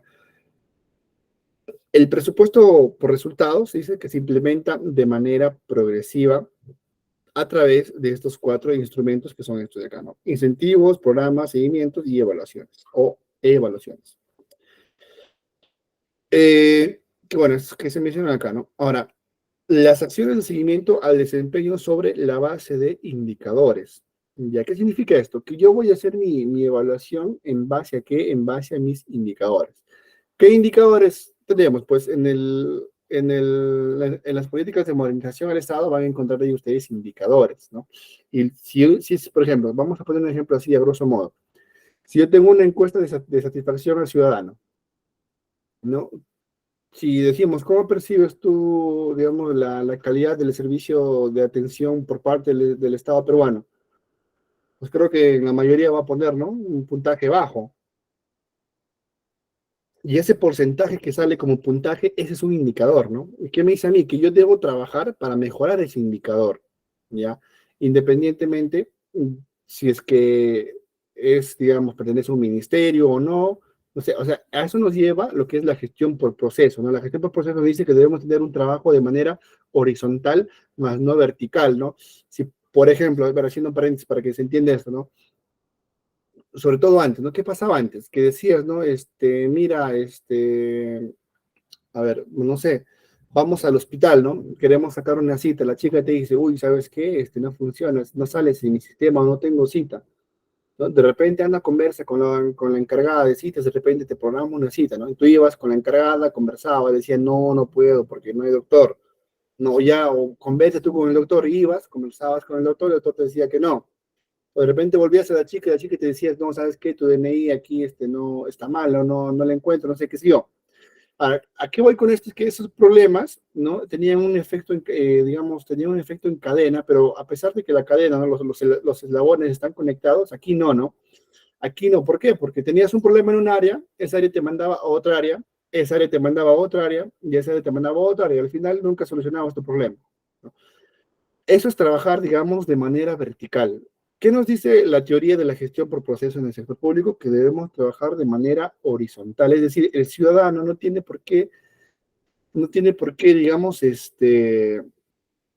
no tiene por qué sufrir todo este proceso, ¿no? Eso lo tiene que resolver la entidad. Si SUNAT tiene un problema con registros públicos, pues que hay una oficina de registros públicos en SUNAT que te ayuden, que no te digan, no, vete a registros públicos que está a otra cuadra y que te va a ayudar, o que de repente, ¿no? La misma chica o el mismo chico que te está teniendo ahí en SUNAT también puede ayudarte a dar solución a tus problemas de registros públicos, ¿no? Y a eso nos referimos con trabajar, digamos, de manera horizontal, ¿no? Que las soluciones se den ahí mismo, al instante, que no te estén paseando de área en área, de oficina en oficina, para ver que si en algún momento encuentras el problema y luego hagas el retroceso, ¿no? Decir, ya está, ya está, ya está, hasta que recién llegas al inicio para que te solucionen los problemas, ¿no? Entonces, ahora, todo eso nos da, pues, toda esta evaluación de este desempeño se hace mediante indicadores, ¿no? Y lo que la gestión por proceso dice es que vamos a mejorar los indicadores que queremos mejorar o vamos a reducir los indicadores, porque no solamente los indicadores lo vamos a incrementar, ¿no? También lo vamos a reducir, como por ejemplo, vamos a reducir el porcentaje de reclamos de la entidad, ¿no? O vamos a aumentar el porcentaje de satisfacción. Y ahora no solamente hay porcentaje, ¿no? También hay tema de tiempo, también hay tema de gasto, etcétera. Y luego de esto tenemos el 2 de las evaluaciones independientes en la gestión pública, ya, de las evaluaciones. Cuál es su principal rol? No tenemos aquí un triángulo que tenemos aprendizaje, decisiones y transparencia. Dice que la evaluación es un instrumento o tiene como instrumento para la toma de decisiones de políticas informadas, ¿no? Es decir, mejorar diseños, gestiones y asignaciones presupuestales.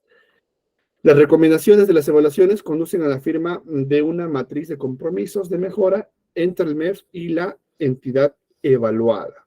Y al final sí llega esto en una rendición de cuentas, ¿no? Esta rendición de cuentas, pues tenemos una general, ¿no? Que hace el ministerio, el MEF o gobierno de turno, y la rendición de cuentas más pequeñas que hace cada entidad, ¿no? Entonces, esto por tema de transparencia, cada entidad pública necesita un portal web, una página web y colgar ahí, ¿no? Su rendición de cuentas, convocatorias, etcétera, todo en área de transparencia. Inclusive algunos alcaldes no hacen su rendición de cuentas ahí en sus plazas, ¿no? Como, bueno, no son muchos, ¿no? Hacen a toda la población, la reúnen y dicen, vamos, hemos gastado esto en tanto tiempo. Ya, a eso nos referimos. Ahora, ¿cuál es el proceso de las evaluaciones independientes? ¿No? Primero tenemos la preparación, ya que la Dirección General de Presupuesto Público interviene en esto, ¿no? La contraparte técnica de la entidad y los especialistas temáticos. Es decir, no va una entidad, bueno, en este caso el ente rector, que es la Dirección General de Presupuesto Público, ¿no? Va y conversa con quién, con los técnicos o la contraparte técnica financiera de la entidad y los especialistas en el tema, ¿no? Se prepara y dice, ¿sabes qué? Vamos a hacer una evaluación para luego tener, pues, como resultado, ¿qué cosa? La rendición de cuentas, ¿no? En la preparación, ¿qué se hace? Se busca antecedentes, análisis de incumplimiento en condiciones técnicas, diseño de preguntas irrelevantes para la evaluación y la conformación de un equipo evaluador. Luego viene el desarrollo. ¿Qué hacemos en el desarrollo? ¿Quiénes están involucrados en el desarrollo? Está en la Dirección General de Presupuesto Público, ya en la contraparte técnica, aquí también está involucrado el INEI y un equipo evaluador, ¿ya? ¿Y qué se hace en el desarrollo? Ya mediciones basales, es decir, mediciones para el seguimiento, ya, operativos de campo, y en este caso, ¿quién se encarga para el operativo de campo? El INEI, ya la preparación de informes, los comentarios y resultados de recomendaciones. Luego tenemos los compromisos, ¿no? Que en este caso también interviene, bueno, en todas las etapas interviene la Dirección General de Presupuesto Público, pero ahora en cuanto a compromiso va a intervenir ¿quién? El titular de la entidad, ¿no? Si fuera una municipalidad, ¿quién sería el representante político número uno de una municipalidad? ¿Quién creen ustedes que es el representante político? Creo que el alcalde, ¿verdad? El alcalde es el principal responsable político, inclusive hasta responsable legal también de la entidad. Si fuera un ministerio, sería el ministro, ¿no? Y si fuera otra entidad, pues el director de esa entidad, ¿ya? ¿Y en qué va o qué hacemos en la etapa 3? Pues definimos y formalizamos los compromisos de mejora en el desempeño. Y por último tenemos la etapa número 4, que es el seguimiento. ¿Quiénes participan en el seguimiento? Los mismos actores que participan en la etapa número 3. ¿Y qué hacemos en el seguimiento? No es seguir o dar seguimiento al cumplimiento de las acciones y los plazos establecidos en la matriz de compromisos. Ahora, las evaluaciones se pueden integrar al proceso presupuestario a través de ¿qué? Uno, a través del informe de recomendaciones de mejoras, ¿ya? A través de la elaboración y firma de una matriz de compromisos, ¿ya? A través de la integración de recomendaciones y nivel de cumplimiento de compromisos y a la elaboración de revisiones de gasto. Creo que por aquí tenemos unas más. Ajá, aquí está mejor explicado, ¿no? Tenemos el cómo, el qué, el cuándo y el cuánto, ¿no? Y acá tenemos cuál es el impacto que va a generar todo ello. ¿Y todo esto para qué? Pues para mejorar la calidad del gasto. ¿Y qué hacemos para mejorar la calidad del gasto? Generamos evidencia de que sustenten las intervenciones públicas, compromisos de mejora, ¿no? Condiciones de asignación de recursos, la distribución de recursos y continuar a limitar o expandir las intervenciones. Y digamos, este sería el vínculo, ¿no? De la gestión y la asignación presupuestal. Luego tenemos la elaboración y firma de matrices de compromiso, ¿no? Y aquí está, pues, este es un ejemplo donde, ¿quiénes van a firmar acá? Pues las mismas entidades que tenemos acá, ¿no? La Dirección General de Presupuesto Público, el titular de la entidad evaluada y el director general de la OGPP. Ya, ellos son los que firman acá. Son 4, ¿no? Y aquí están los 4. Y aquí están, ¿no? ¿Cuáles son, digamos, las observaciones, las recomendaciones, ¿no? Y inclusive se ponen las fechas, ¿no? Para cuándo más o menos debería estar previsto levantar esas observaciones, ¿no? Ahora, hay una base legal para esto, ¿no? El artículo 17.4 de la ley de presupuesto, bueno, ponemos como ejemplo aquí el 2017, indica que el cumplimiento de estos compromisos de la entidad o el que están en esta matriz ya es requisito para la asignación de recursos adicionales. Ajá, esto es bien interesante, ¿no? Porque dice que el cumplimiento de estas observaciones ya es requisito para la asignación de recursos adicionales. ¿Y a qué nos referimos con la asignación de recursos adicionales? Es al dinero, ¿ya? Pues el Estado te dice, te voy a hacer una evaluación, ya vamos a ver cómo han ido tus gastos, pero no solamente gastos, sino toda la etapa presupuestal, vamos a ver cómo está, y luego vamos a emitir un informe de transparencia, vamos a publicar todo esto, y si hay observaciones, te la vamos a poner, y tú la tienes que levantar. Y si no la levantas, no, si no corriges lo que se te ha observado, no te vamos a dar asignaciones o recursos adicionales, ¿no? Suena un poquito a veces, suena un poquito duro, ¿no? Decir a alguien, a un hospital, por ejemplo, ¿sabes qué? Si no corriges, no te voy a dar esos recursos adicionales, pero muchas veces es necesario, ¿no? Necesitamos eso por un mejor desempeño una mejor utilización de los recursos financieros, ¿no? Y luego de esto, ya una vez que se levantan estas observaciones, hay un acta de aprobación de la matriz, ¿no? De compromisos de mejora de desempeño. Ya, en este caso se formaliza, ¿no? Esta matriz, ya en el acta hace la formalización de esto. Ya dice, hasta el 2016 el acta de aprobación era firmada por el director de la unidad ejecutora, el jefe editor de la Oficina General de Planeamiento y Presupuesto, no el jefe de presupuesto, en otras palabras, y el director general de presupuesto público, ¿no? Ahora, en la ley 3051.8, ya que es ley de presupuesto del sector público para el año fiscal 2017, dice que el acta de aprobación ya ha sido, digamos, modificada, ¿no? Deberá ser escrita por los titulares de los pliegos responsables en la intervención pública y el titular del pliego, ministro de Economía y Finanzas o quienes estos deleguen para dicho firma. Entonces, antes de 2016 teníamos a 3 personas, ¿no? Que debían firmar, y a partir ya del 2017 se han modificado quienes deberían firmar esta acta. Bien, en el punto número 3 tenemos la integración de las evaluaciones en el proceso presupuestario. Ya tenemos la ejecución, el periodo, ¿no? Tenemos la programación, la formulación, aprobación y por último tenemos la evaluación, ¿no? Que se da durante una línea de tiempo. En este caso, publicación de reportes semestrales, dice, ¿no? Financiero, físico y mensuales, ¿no? En este caso tenemos a los 12 meses del año acá, ¿no? ¿Dónde se va a hacer la evaluación? Durante los 12 meses, ¿no? Ya cuando estemos en el mes 4 al 6, vamos a hacer ¿qué cosa? La programación. Ya, en el 7, 8 hacemos la formulación y en los últimos meses hacemos la aprobación, pero dése cuenta que la evaluación va a iniciar desde el mes 4 en adelante, ¿no? Porque la evaluación, según el gráfico que vimos, es constante. Bien, la elaboración de revisiones del gasto y un índice de calidad. Ese es el punto número 4. Dice la construcción de un índice de calidad de gasto que consolide la información de desempeño, del seguimiento y evaluaciones para la determinación de las asignaciones presupuestarias de los pliegos. Desarrollar revisiones del gasto para identificar oportunidades para reducir gasto de baja prioridad o ineficaz, ¿no? Y generar ganancias de eficiencia de gasto. Esto ya lo vimos, ¿no?, en la clase pasada más a detalle. Eh, la priorización y la calidad de gasto. Y por último tenemos ambos en el proceso, es decir, que ambos deben ejecutarse ya, si es posible, de manera paralela durante el proceso. ¿Qué proceso? El proceso de ejecución. Caso, dice, CUNAMAS, desarrollo e inclusión social, ¿no? Acá tenemos un caso, dice, ¿cuál es la intervención evaluada? Dice, CUNAMAS, el sector de desarrollo e inclusión social, pertenece a un ministerio, ¿no? Miren, tenemos un ministerio de Economía y Finanzas que está de una otra forma auditando, por así decirlo, ya al Ministerio de Desarrollo e Inclusión Social. Pregunta de evaluación, esa es la pregunta que se hace, ¿no?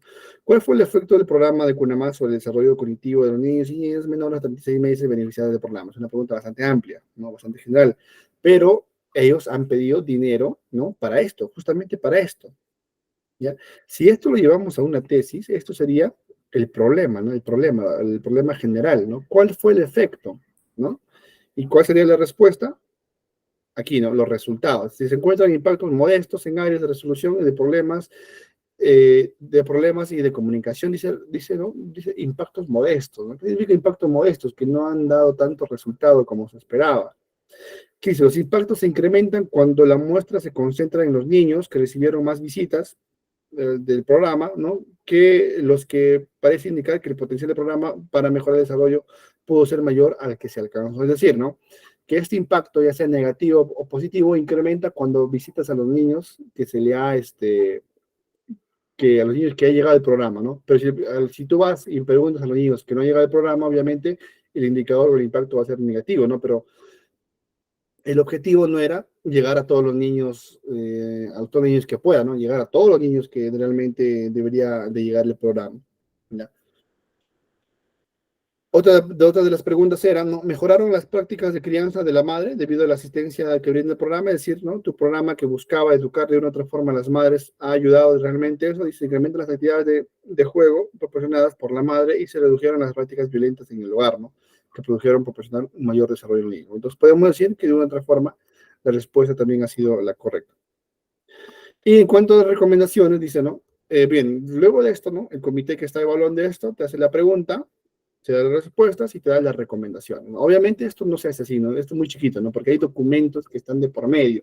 A todo esto es, digamos, un ejemplo así grande, a grosso modo, pero si nosotros vamos a analizar cada pregunta va a tener indicadores, va a tener problemas, objetivos, presupuesto, acciones.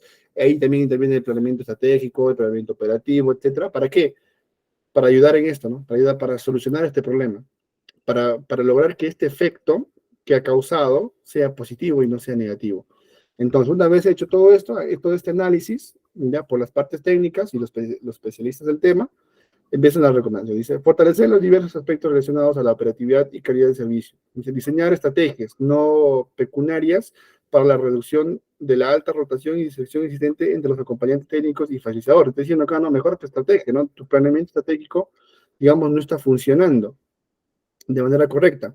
Dice, reevaluar el esquema de gestión comunal voluntario como estrategia de entrega de servicio. De repente ellos contrataban voluntarios, ¿no?, que vayan, dicen, hay que reevaluar eso, ¿no? De repente los voluntarios renuncian a mitad de proyecto, o de repente ellos pensaban que se les iba a pagar, o se les capacita mal, no sé, pero está diciendo, vamos a reevaluar ese esquema de voluntariado, ¿no? Porque en ese caso los voluntarios son los que hacían trabajo de campo, si tenemos al ejemplo de CUNAMAS, ¿ya? Mejorar el desempeño de las visitas, dice, ¿no?, vinculado al cumplimiento de los protocolos realizados por el facilitador y el involucramiento de las facilitadoras como la madre, ¿no? Entonces, de repente ellos han observado que las visitas, lo que hacían, no daban buenos resultados, o de repente no cumplían con los objetivos que ellos buscaban, etcétera, y por eso les está recomendando ¿no? Que mejoren esas visitas, ¿no? Reforzar el monitoreo, en este caso, es decir, la supervisión, ¿ya? Del número de visitas, duración y frecuencia de las mismas. Bien, entonces, ahora, tomando un ejemplo de 2009 a 2016, aquí dice, ¿no? Que hemos evaluado 59 EDP. ¿Qué es EDP? ¿Se acuerdan? Lo que hemos visto acá. ¿Qué era EDP? Bueno, cuando lo lean, ya, de repente, bueno, no sé si parte del curso es dejar tareas de lectura, algo así, me voy a consultar, si es que se da, pues para dejar que ustedes investiguen estos términos, ya. Tenemos también, ¿qué cosa? 17 evaluaciones de impacto, noches culminadas, 9 en cursos. Tenemos, se han firmado 36 matrices, dicen, ¿no? 471 compromisos, 802 medios de verificación, cumplimiento a un 61% de compromisos. Esto fue en julio de 2016. Porcentaje de presupuesto volado aumentó de 2 a 35% de 2012 a 2016, ¿no? Y estos son, digamos, lo que se ha alcanzado al final del año. ¿Y cuáles son esos programas que se han evaluado? Son estos, ¿no? Pensión 65, Policía, Instituto Programa de Deporte, la beca 18. Bien, y todo esto de acá. ¿A través de qué? A través del FONIPREL, que es el Fondo de Inversión, bueno, el Fondo de Promoción de Inversión de la inversión pública y local. Ya, ¿a qué campos o qué sectores hemos o se ha evaluado, ¿no? Desarrollo e inclusión social, educación, agricultura, interior, trabajo, salud, saneamiento, entre otros. Bien. Y aquí tenemos unos ejemplos, ¿no? Aparte de CUNAMAS, en el sector salud, por ejemplo, el programa articulado nutricional, en el sector interior tenemos el piloto Retén Franco, Pensión 65, acompañamiento pedagógico, Construyendo Perú, ¿no? Estos son los resultados, impactos significativos, es decir, positivos, han funcionado, bueno, en teoría, ¿no? Lo mismo acá pasa en tema de la policía, no se encontró evidencia robusta que el piloto contribuye a la reducción. Ah, mira, acá sí es negativo, ¿no? Mira, dicen, el plan o el programa era piloto retén franco. El código dice, no se encontró evidencia robusta que el piloto contribuya a la reducción de la incidencia de robo. Es decir, que ese programa no funcionó.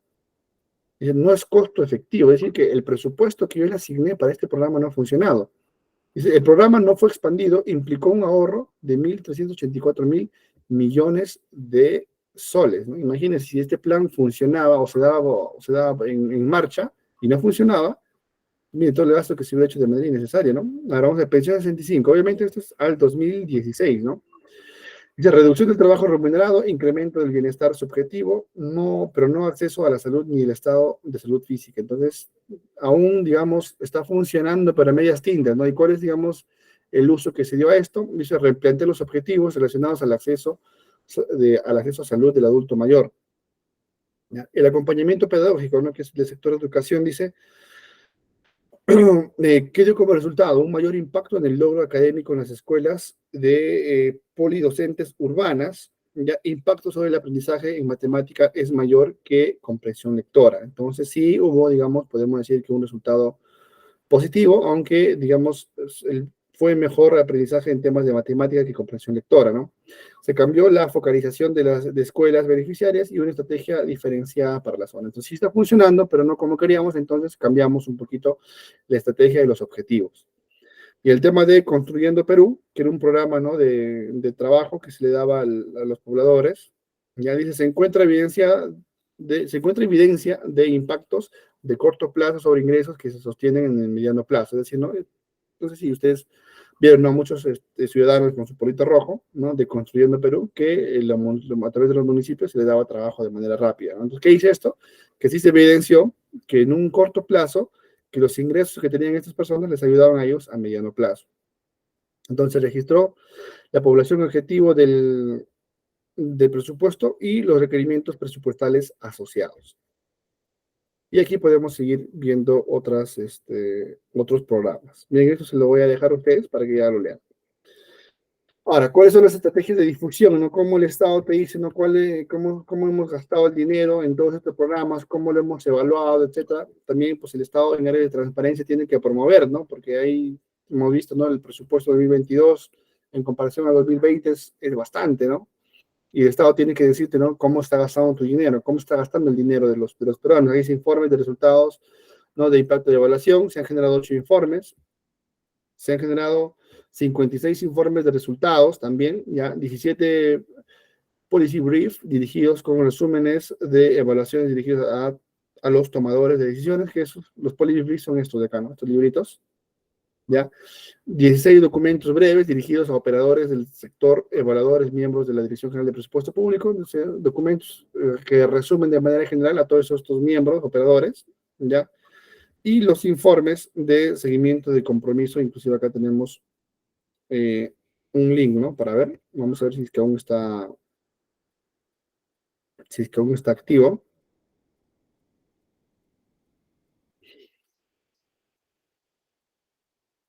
Mm, creo que no, porque es del 2016, ¿no? Entonces vamos a cancelar y vamos a esperar que cargue por ahí. Entonces, de todo esto, ¿no? Ellos dicen cuáles son las lecciones aprendidas, compromiso, participación, los factores de clave, etcétera, etcétera. Todo esto, a ver, de manera general, ¿no? Todo esto lo muestra ahí de manera general, entonces no se tiene de por qué ya, digamos, entrar a detalle, ¿no? Bien. Además tenemos cuáles son los retos, los desafíos que ellos entienden, ¿no? Y cuáles son los logros, ¿no? Buena práctica de gestión pública 2016, que es un reconocimiento, ¿no? En los premios 2016 por la BGP, que son buenas prácticas en gestión pública. También obtuvieron un premio, bueno, no tuvieron premios, fueron finalistas en el segundo premio anual de la gestión para resultados. Ahora, si estos reconocimientos no te da una organización internacional, de nada sirve, ¿no? Nada sirve que el propio Estado peruano se dé reconocimiento a ellos mismos, ¿no? Que habrá que revisar bien quiénes son los que realizan estos reconocimientos. Bien, entonces, si hasta aquí tuvieran una consulta, ahora sí vamos a entrar ya de a poco al CIAF. Si tuvieran alguna consulta, alguna duda, bien. Habíamos, ¿no?, mencionado, digamos, todo esto porque todos estos procesos presupuestales, programas presupuestales, etcétera, para entender más o menos cómo se fluctúa el dinero, cómo se gasta, ¿no? Y para entender cómo el CIAF interviene en todo esto. Es decir, el CIAF está inmerso, ¿ya? Es la herramienta que abarca todos los procesos presupuestales, ¿ya? Del Estado peruano, todos. No hay ningún movimiento financiero, económico, que no pase por CIAF. Todo tiene que pasar obligatoriamente por CIAF. ¿Por qué? Porque la ley, que vamos a ver en un rato, ¿no? La ley que establece que el CIAF es obligatorio, así lo dice, ¿no? No funcionaba así tanto con el SIGA, porque el SIGA en su etapa de implementación, me acuerdo que era practicante, ¿no? En el área de planeamiento, aún no era tan obligatorio usar SIGA, pero ya la estábamos usando más o menos en el 2000, esto fue en 2015, 2016, por ahí, ¿ya? Pero ahora ya se ha modificado esto y también nos dice que el SIGA debe ser obligatorio o es de uso obligatorio para las entidades públicas. Bien, es por eso que digo que el CIAF es un sistema bastante, bastante amplio, ya, y bastante grande para poder nosotros estudiar todo al 100%. Un curso nos quedaría chico, ¿no? Hay especializaciones, como les vuelvo a repetir, dirigidas netamente a ciertos módulos de CIAF. Así que vamos a empezar viendo nosotros los procesos más comunes o más frecuentes que se hacen en CIAF. Si tuvieran alguna consulta antes de continuar, todo claro. Ya estas lecturas obviamente las voy a pasar ya al encargado del curso para que los pueda subir ellos a su aula virtual. Y como les digo, ¿no? Cualquier cosa me escriben o al correo o al WhatsApp de mi número que les dejé ahí para poder responder las preguntas. ¿Bien? Ahora, antes de pasar, eh, vamos a instalar nosotros un demo del CIAF, ¿ya? Para poder practicar, por así decirlo, ¿ya? Ahora, si tú ya trabajas en el sector público, ya tienes acceso al CIAF, lo más probable es que te des cuenta que el CIAF que yo te voy a dar o que vamos a instalar no esté actualizado con el CIAF que tú tengas, ¿no? Porque el CIAF que tú tienes es un CIAF en vivo que funciona y cada vez que hay una actualización, ese CIAF es lo primero que se actualiza. Pero nosotros tenemos un demo, ya, pero sí es un demo 2023 que está relativamente actualizado, ya donde vamos a trabajar. Puede que te encuentres por ahí algunas cosas distintas, no sé, algunos módulos no estén activos, etcétera. ¿Ya? Como te repito, les decía que es un sistema bastante, bastante amplio que necesitaríamos un servidor entero para correr, necesitamos ver las conexiones, etc. ¿Ya? Y bueno, Si no hay ninguna consulta, vamos a ver ahora sí las interacciones del CIAF con el SIGA y el SEACE. Bien, no hay ninguna consulta, perfecto. Entonces avanzamos. Bueno, Luis Alberto, sigo sin poder habilitarte el micrófono. Bueno, no sé si está por acá el moderador de la sala, el anfitrión, que está como Global Bot. Bueno, no sé si es un bot en sí o, o una persona, pero bueno. Entonces, bueno, coordinaremos esto para la próxima clase, ya, para que me pueda dar a mí el anfitrión, para poder yo mismo poder habilitar micrófonos y todo ello. Bien. Ah, ok, no te preocupes, Luis Alberto. Qué bueno, qué bueno. Listo. Entonces, vamos a ver ahora ya cómo está integrado el SIAF con el SIGA y con el SEACE. A pesar de que son tres sistemas donde el SEACE abarca más procesos logísticos, ¿no? Y el SIGA procesos financieros y el SIGA procesos administrativos y el SIAF procesos financieros, vamos a ver que están relacionados entre ellos, ¿no? Entre estos sistemitas se comunican, ya, o tienen procesos en común. Miren, este es un gráfico un poco técnico, por así decirlo, ya, visto desde un punto de vista de sistemas, ya.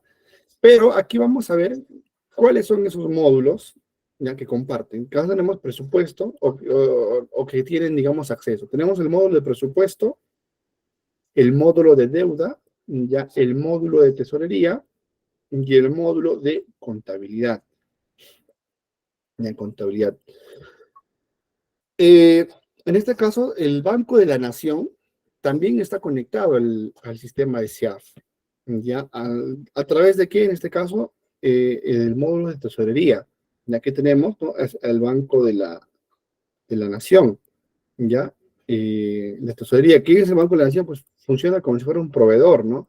Y tenemos el módulo de deuda, que cuando se quiere realizar algún girado o algo así, ¿no? Se tiene que pasar por endeudamiento público, ya, tesoro, tiene que autorizarse un pago, y muchos de estos pagos se hacen a través del Banco de la Nación.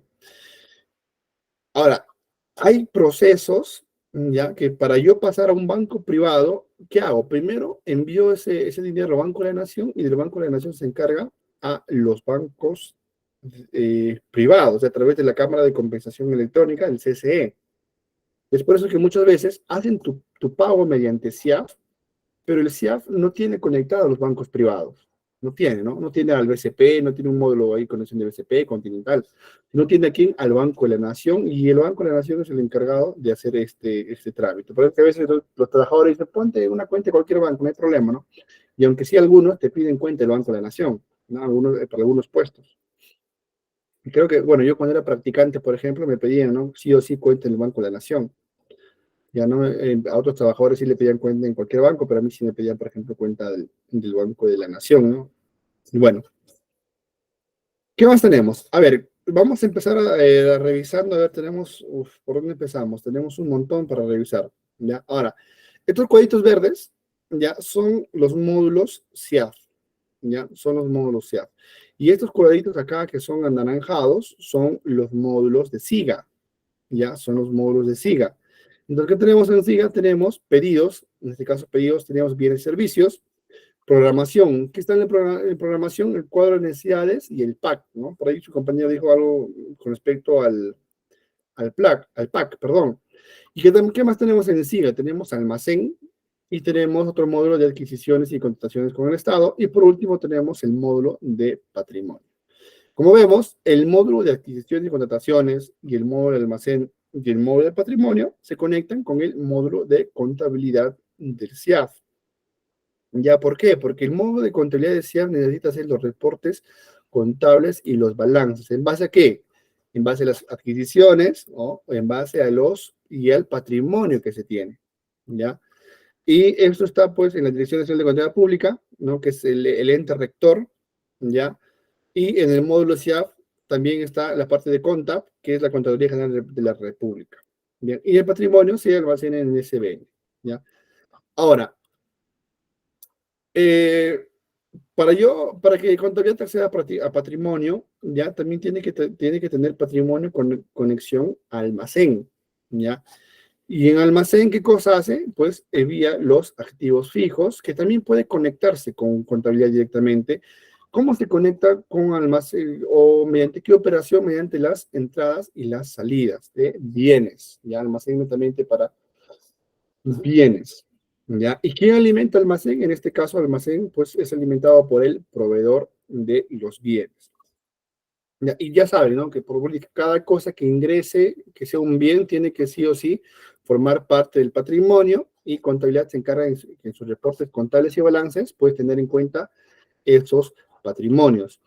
Ahora, en la adquisición y contrataciones, que es en base a la ley 26.850 y su reglamento, ¿quién está? ¿No? En el CIAF tenemos un compromiso aquí, ¿no? Perdón, y en el CIAF, ¿no? El rubro, ¿ya? ¿Qué documentos vamos a trabajar acá? Vamos a trabajar las órdenes de compra, la orden de servicio y los contratos. Bien, los contratos. Entonces, el módulo de contabilidad está conectado con el módulo de adquisiciones y contrataciones del SIGA, que a su vez, esto está conectado con quién? Con el OCE, ¿no? Y aquí entra el concepto ya de SEACE, ¿ya? El OCE. Y el OCE es el que da el PAC, ¿no? Al momento de trabajar este modo de votaciones con el Estado. Ahora, vamos a presupuesto. Presupuesto está aquí, ¿no? ¿Y con qué módulos del SIGA se conecta presupuesto? Se conecta con programación, ¿ya? Con el módulo de programación. ¿Qué hace, digamos, estos módulos? Tienen que solicitar una certificación, ¿ya? Una certificación. ¿Quién más está conectado a presupuesto? Está conectado a pedidos, ¿no? Bienes y servicios, ¿ya? Bienes y servicios, y que maneja un catálogo, pues obviamente, de bienes y servicios. ¿Y quién más, digamos, está conectado a presupuesto? Ahora aquí ya nos vamos a otro lado, ¿no? En este caso, presupuesto va a estar conectado ¿a quién? Al presupuesto público, al endeudamiento público, está conectado también al personal, en este caso planillas, ¿ya? Porque también se puede hacer planillas en CIAF, de repente vamos a abarcar también ese proceso de cómo poner un empleado nuevo en CIAF, ¿no? Porque si lo vamos a pagar, necesitamos que este empleado esté registrado en CIAF, ¿ya? También de repente vamos a ver por ahí esto, ¿ya? Y todo esto a cargo de la Dirección General de Gestión de Recursos Públicos, ¿no? Digamos, el ente que audita todo esto. Bien. Y luego de esto, un presupuesto, digamos, va a tener, digamos, el módulo CIAF tiene un techo presupuestal, ¿no? Y en techo presupuestal, ¿a qué me refiero? A que si en tu CIAF tú ves que te quedas ya sin dinero o te queda poco dinero, ya, esto está pues de la mano o hace un seguimiento lo que es el C-Plan. ¿Y el C-Plan a qué hace el seguimiento? Al plan operativo, ¿no? Al plan estratégico, al plan direccional y al plan de dirección nacional. Y ahí todo esto es parte de planeamiento, donde C-Plan está involucrado en todo ello, ¿no? Por eso de repente sería interesante que ustedes lean un poquito más la función de C-Plan, ¿ya? Eh, entonces, a través de esto, ¿no? Se conecta presupuesto. Pero si se dan cuenta, si seguimos las flechas, vamos a llegar de que de una u otra forma, directa o indirecta, presupuesto se está conectando con todos los módulos de SIGA, ¿no? Con todos los módulos de SIGA de acá, ¿ya? Con todos, con los que tenemos aquí. Por ejemplo, si trabajamos órdenes de compra o de servicio, ¿no? Que de repente vamos a ver también eso en el SIGA, cómo generamos un orden de compra, cómo generamos un orden de servicio, pues sí o sí necesitamos pasar por presupuesto, ¿bien?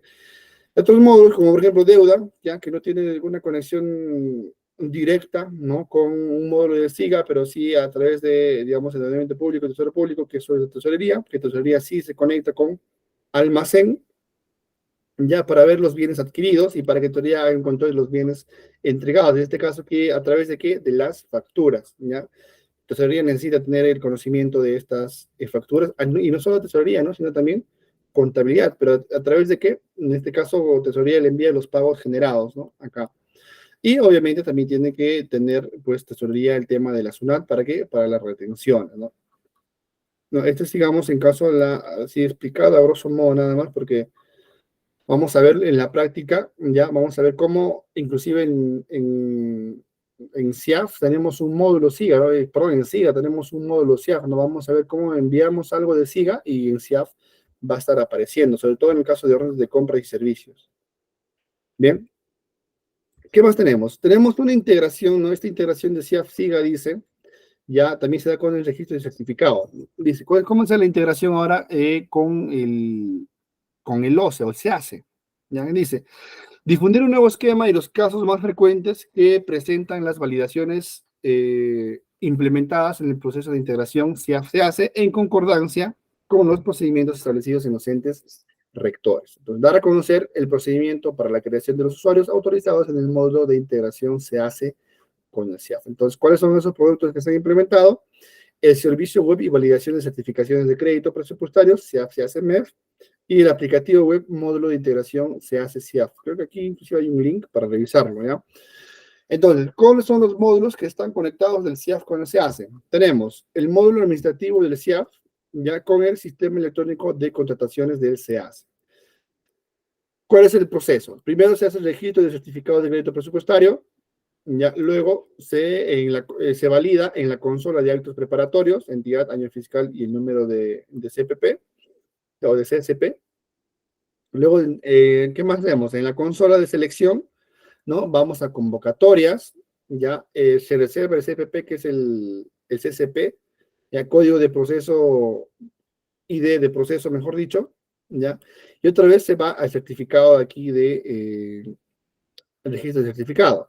Pues luego de la consola, ya hacemos el registro de la convocatoria y luego pasa el registro de contratos, ¿no? Donde se da la conformidad o se hace la liquidación. Ahora, ¿se dan cuenta? Aquí nos estamos salteando, mejor dicho, ¿no? Los registros de participantes, la presentación de ofertas y otorgamiento de una pro, porque eso no lo vemos en SIAF, ¿no? No lo vemos en SIAF. ¿Qué sabemos en SIAF? La conformidad o la liquidación ya consentida, y es de ahí donde se suscribe el contrato, donde en el módulo administrativo, ya con el registro de compromiso anual. Tiene que estar alineado esto de acá. Y por último se hace el registro de compromiso mensual. Y en este caso ya están tres etapas, ¿no? Devengado, girado y pagado. Aunque hay un reglamento que dice, ¿no? Una vez que esto esté devengado, debe pasar máximo 3 días hábiles para que ya pase a girado. Y de aquí girado a pagado ya es un tema, digamos, de banco, ¿no? Si, dependiendo del banco, los bancos tienen sus políticas de 24, 48 horas así para que esté pagado. ¿Bien? Estos son el funcionamiento, por así decirlo, a grosso modo, ya de lo que es la integración entre SIAF y SEACE. Ya, entonces, ¿qué validaciones hacemos en SIAF? Validamos qué cosa, el certificado de crédito, ¿no? En el 0873, ya en el clasificador. Dice, la secuencia de certificados se encuentra reservada para un proceso de OCE. Ahora, estos clasificadores y estos códigos también ustedes tienen que aprenderlo, ¿no? Por eso más se aprende con la práctica que memorizando en sí, ¿no? Porque ya muchas veces te dicen, oye, la clasificación 1, 2, 3, no, 4, 5, ¿no? Entonces ya se habla todo de código, inclusive los productos, las categorías de los productos, etcétera, todo están ya clasificados y estos códigos son los que le ayudan a entender esa clasificación.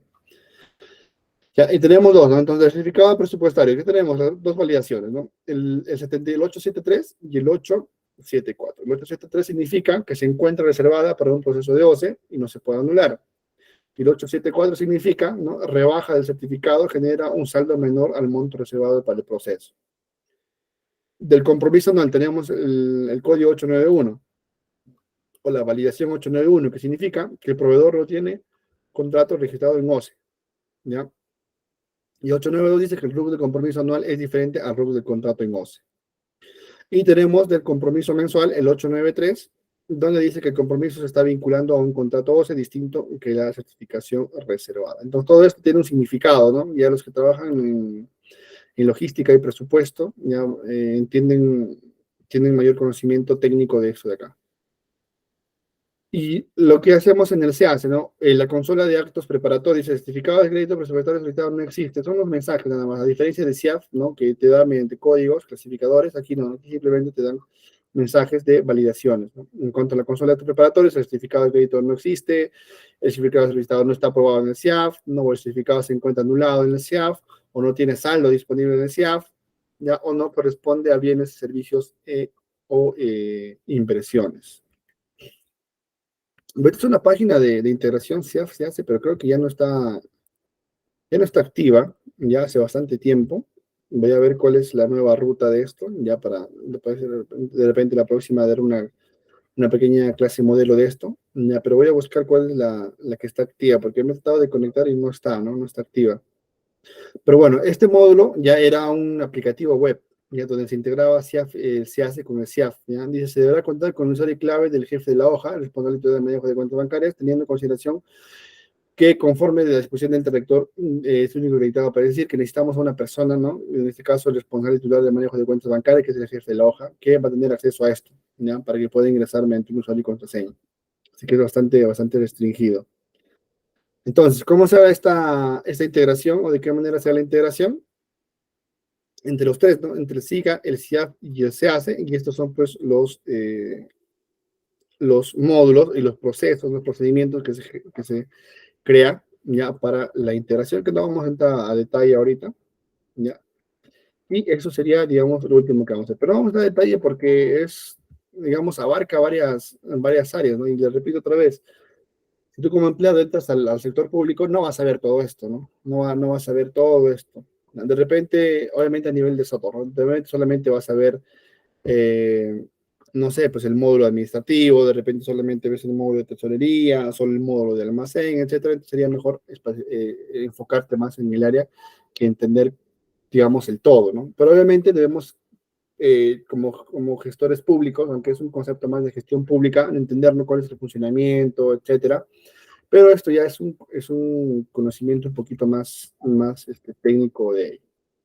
¿Bien? Entonces, sería interesante ya que la próxima clase y los que ya trabajan en el sector público, ¿no? Escriban aquí en qué ya trabajan y si es que ya están usando el SIAF, también me mencionen qué módulos de SIAF están usando. De repente hacemos ahí una comparación, ya una comparación con lo que vamos a estudiar y con lo que ustedes están trabajando. Bien, entonces, eso sería todo por hoy, estimados. Si tienen alguna consulta antes de retirarnos, alguna pregunta. Me olvidaba, antes de que se vayan, ya la próxima clase de repente vemos un poco de teoría de SIAF, ya qué es SIAF, cómo funciona, para qué sirve, etcétera. Y, o si nos falta ver algo de teoría más del módulo 1, avanzamos. Si no, en el caso del MINS, el área administrativo solo trabaja con SIGA. No, como repito, todas las entidades públicas trabajan con SIAF y trabajan con SIGA. La parte administrativa te refieres a qué parte, ¿no? O sea, qué parte administrativa. Si es presupuesto, tiene que trabajar con SIAF. Si es tesorería, tiene que trabajar con SIAF. Si es contabilidad, tiene que trabajar con SIAF y con SIGA. ¿Dónde entra más el SIGA? Cuando analizamos el cuadro de necesidades, ¿no? ¿Y dónde sale el cuadro de necesidades? Como ya vimos ahora, el cuadro de necesidades sale de acá, ¿no? De esto de acá. A ver, vamos a compartir otra vez. Ya, de acá. De esto sale el cuadro de necesidades. Y este cuadro de necesidades se carga al SIGA de manera anual. Tienes que, todo tu cuadro de necesidades que te han aprobado tu presupuesto, etcétera, tienes que cargar al SIGA. ¿Por qué? Porque si tú quieres comprar algo que no está en tu cuadro de necesidades, no vas a poder, pues, ¿no? Porque no es algo que tú necesitas. ¿Para qué? Para cumplir tus objetivos. ¿Y objetivos en base a qué? ¿O cómo cumplo mis objetivos yo con el PEI y el POI? ¿Y qué cosas, o cuáles son los elementos que me ayudan a mí a cumplir mis objetivos? Son los bienes, los servicios y las obras. ¿Ya? Entonces, todas las entidades públicas trabajan con SIGA y trabajan con SIAF, ¿ya? Si tú quieres hacer un requerimiento de compra para, no sé, voy a comprar lapiceros, ¿no? Inclusive en el SIGA hay un clasificador para lapiceros, ¿ya? No solamente un clasificador simple, hay un clasificador bastante detallado, ¿ya? Que tú entras al SIGA, ¿no? Y haces tu requerimiento. Y este requerimiento lo hace el área usuaria, ¿ya? Por más que trabajes en otra área que no sea administrativa, trabajas, digamos, en mantenimiento tiene su área administrativa que tiene que, de una u otra forma, tener su SIGA. ¿Y para qué? Para que pueda generar su requerimiento. ¿Ya? ¿Y quién aprueba el requerimiento? La aprueba el área de presupuesto, ¿no? Y luego de presupuesto, ese requerimiento pasa ¿a quién? A logística, para que logística se encargue de la compra. Una vez logística consigue el proveedor, digamos, a dónde llega ese producto? Si es un bien, ¿a dónde llega? Llega a almacén, ¿no? Y almacén lo registra, etcétera, y luego recién lo distribuye, ¿no? Porque tú cuando necesitas algo vas a pedir a dónde, a almacén, ¿no? Si es que no hay en almacén, recién vas a generar ese requerimiento para la compra. Ya, entonces de esa forma funciona el, el tema de SIGA. ¿Ya? Digamos, ese sería el flujo, ¿no? Generas el requerimiento. Por ejemplo, necesito, no sé, pues no, necesito caja de lapiceros, ¿no? Porque ya no tenemos y vamos a hacer una encuesta, no sé, vas al almacén, pregunta, ¿tienes lapiceros? No, no tengo, listo. Entonces, ¿qué hacemos? Generamos un requerimiento. El requerimiento pasa, lo aprueba, digamos, lo genera el área usuaria, lo aprueba el jefe del área usuaria, ¿ya? Se envía a presupuesto, ya el requerimiento así en físico para que el presupuesto lo apruebe, todo eso por mientras, ya, a la par que estamos generando todo este requerimiento, vamos a ir metiéndonos en el SIAF, vamos metiéndonos en el SIGA, ¿no? Con el presupuesto aprueba también eso, tiene que entrar al SIAF, aprobar el dinero, ¿no? ¿Para qué? Para que logística también vea eso. Inclusive todo esto se transmite al MEF, ¿no? ¿No han escuchado, ¿no? A los que trabajan en el sector público, vamos a transmitir, ¿no? Cuando hablan en SIAF, toda esa información se envía a los servidores del MEF, ¿no? Porque todo el SIAP está conectado a un servidor principal que está en el Ministerio de Economía y Finanzas, ¿no? Todo está registrándose ahí. A eso le dicen, ¿no? Transmitir, vamos a transmitir, ¿no? Que eso se transmite. Una vez que llega al MEF y se aprueba, recién podemos generar la orden de compra, ¿no? En logística, y logística a veces lo envía al almacén, ¿no? Para que el almacén lo distribuya. Lo mismo pasa con servicios, ¿no? Si tú necesitas servicios de alguien, de un consultor, etcétera, ¿no? Haces tu requerimiento y en el requerimiento está detallado del por qué necesitas eso, ¿no? Y bueno, esto ya lo vamos a ver, no se preocupe más adelante, ya de manera más detallada con respecto a SIAF. Bien, si no hay alguna otra consulta, si es que ya no hay ninguna pregunta, creo que ahora sí ya pasamos a retirarnos. ¿Bien? ¿No hay ninguna pregunta? Perfecto. Entonces ya tienen mi correo y tienen mi número. ¿Ya? Si tienen una pregunta o están en su trabajo y les pasa una duda, algo, pues me escriben. ¿Ya? Llamadas no preferiría porque a veces estoy en reuniones o a veces estoy dictando clases y no suelo contestar mucho el celular a números que no conozco, que no estoy agendado. Simplemente un mensaje al WhatsApp o un mensajito al correo electrónico y ahí podemos ya nosotros conversar e intercambiar información de manera más efectiva. Bien, eso sería todo por mi parte. Entonces, no se olviden que la próxima clase es el martes, ya el martes 10 ya de octubre, y el 12 no tenemos clase todavía el 17. Bien, eso sería todo. Ya nos estamos viendo. Que tengan buenas noches.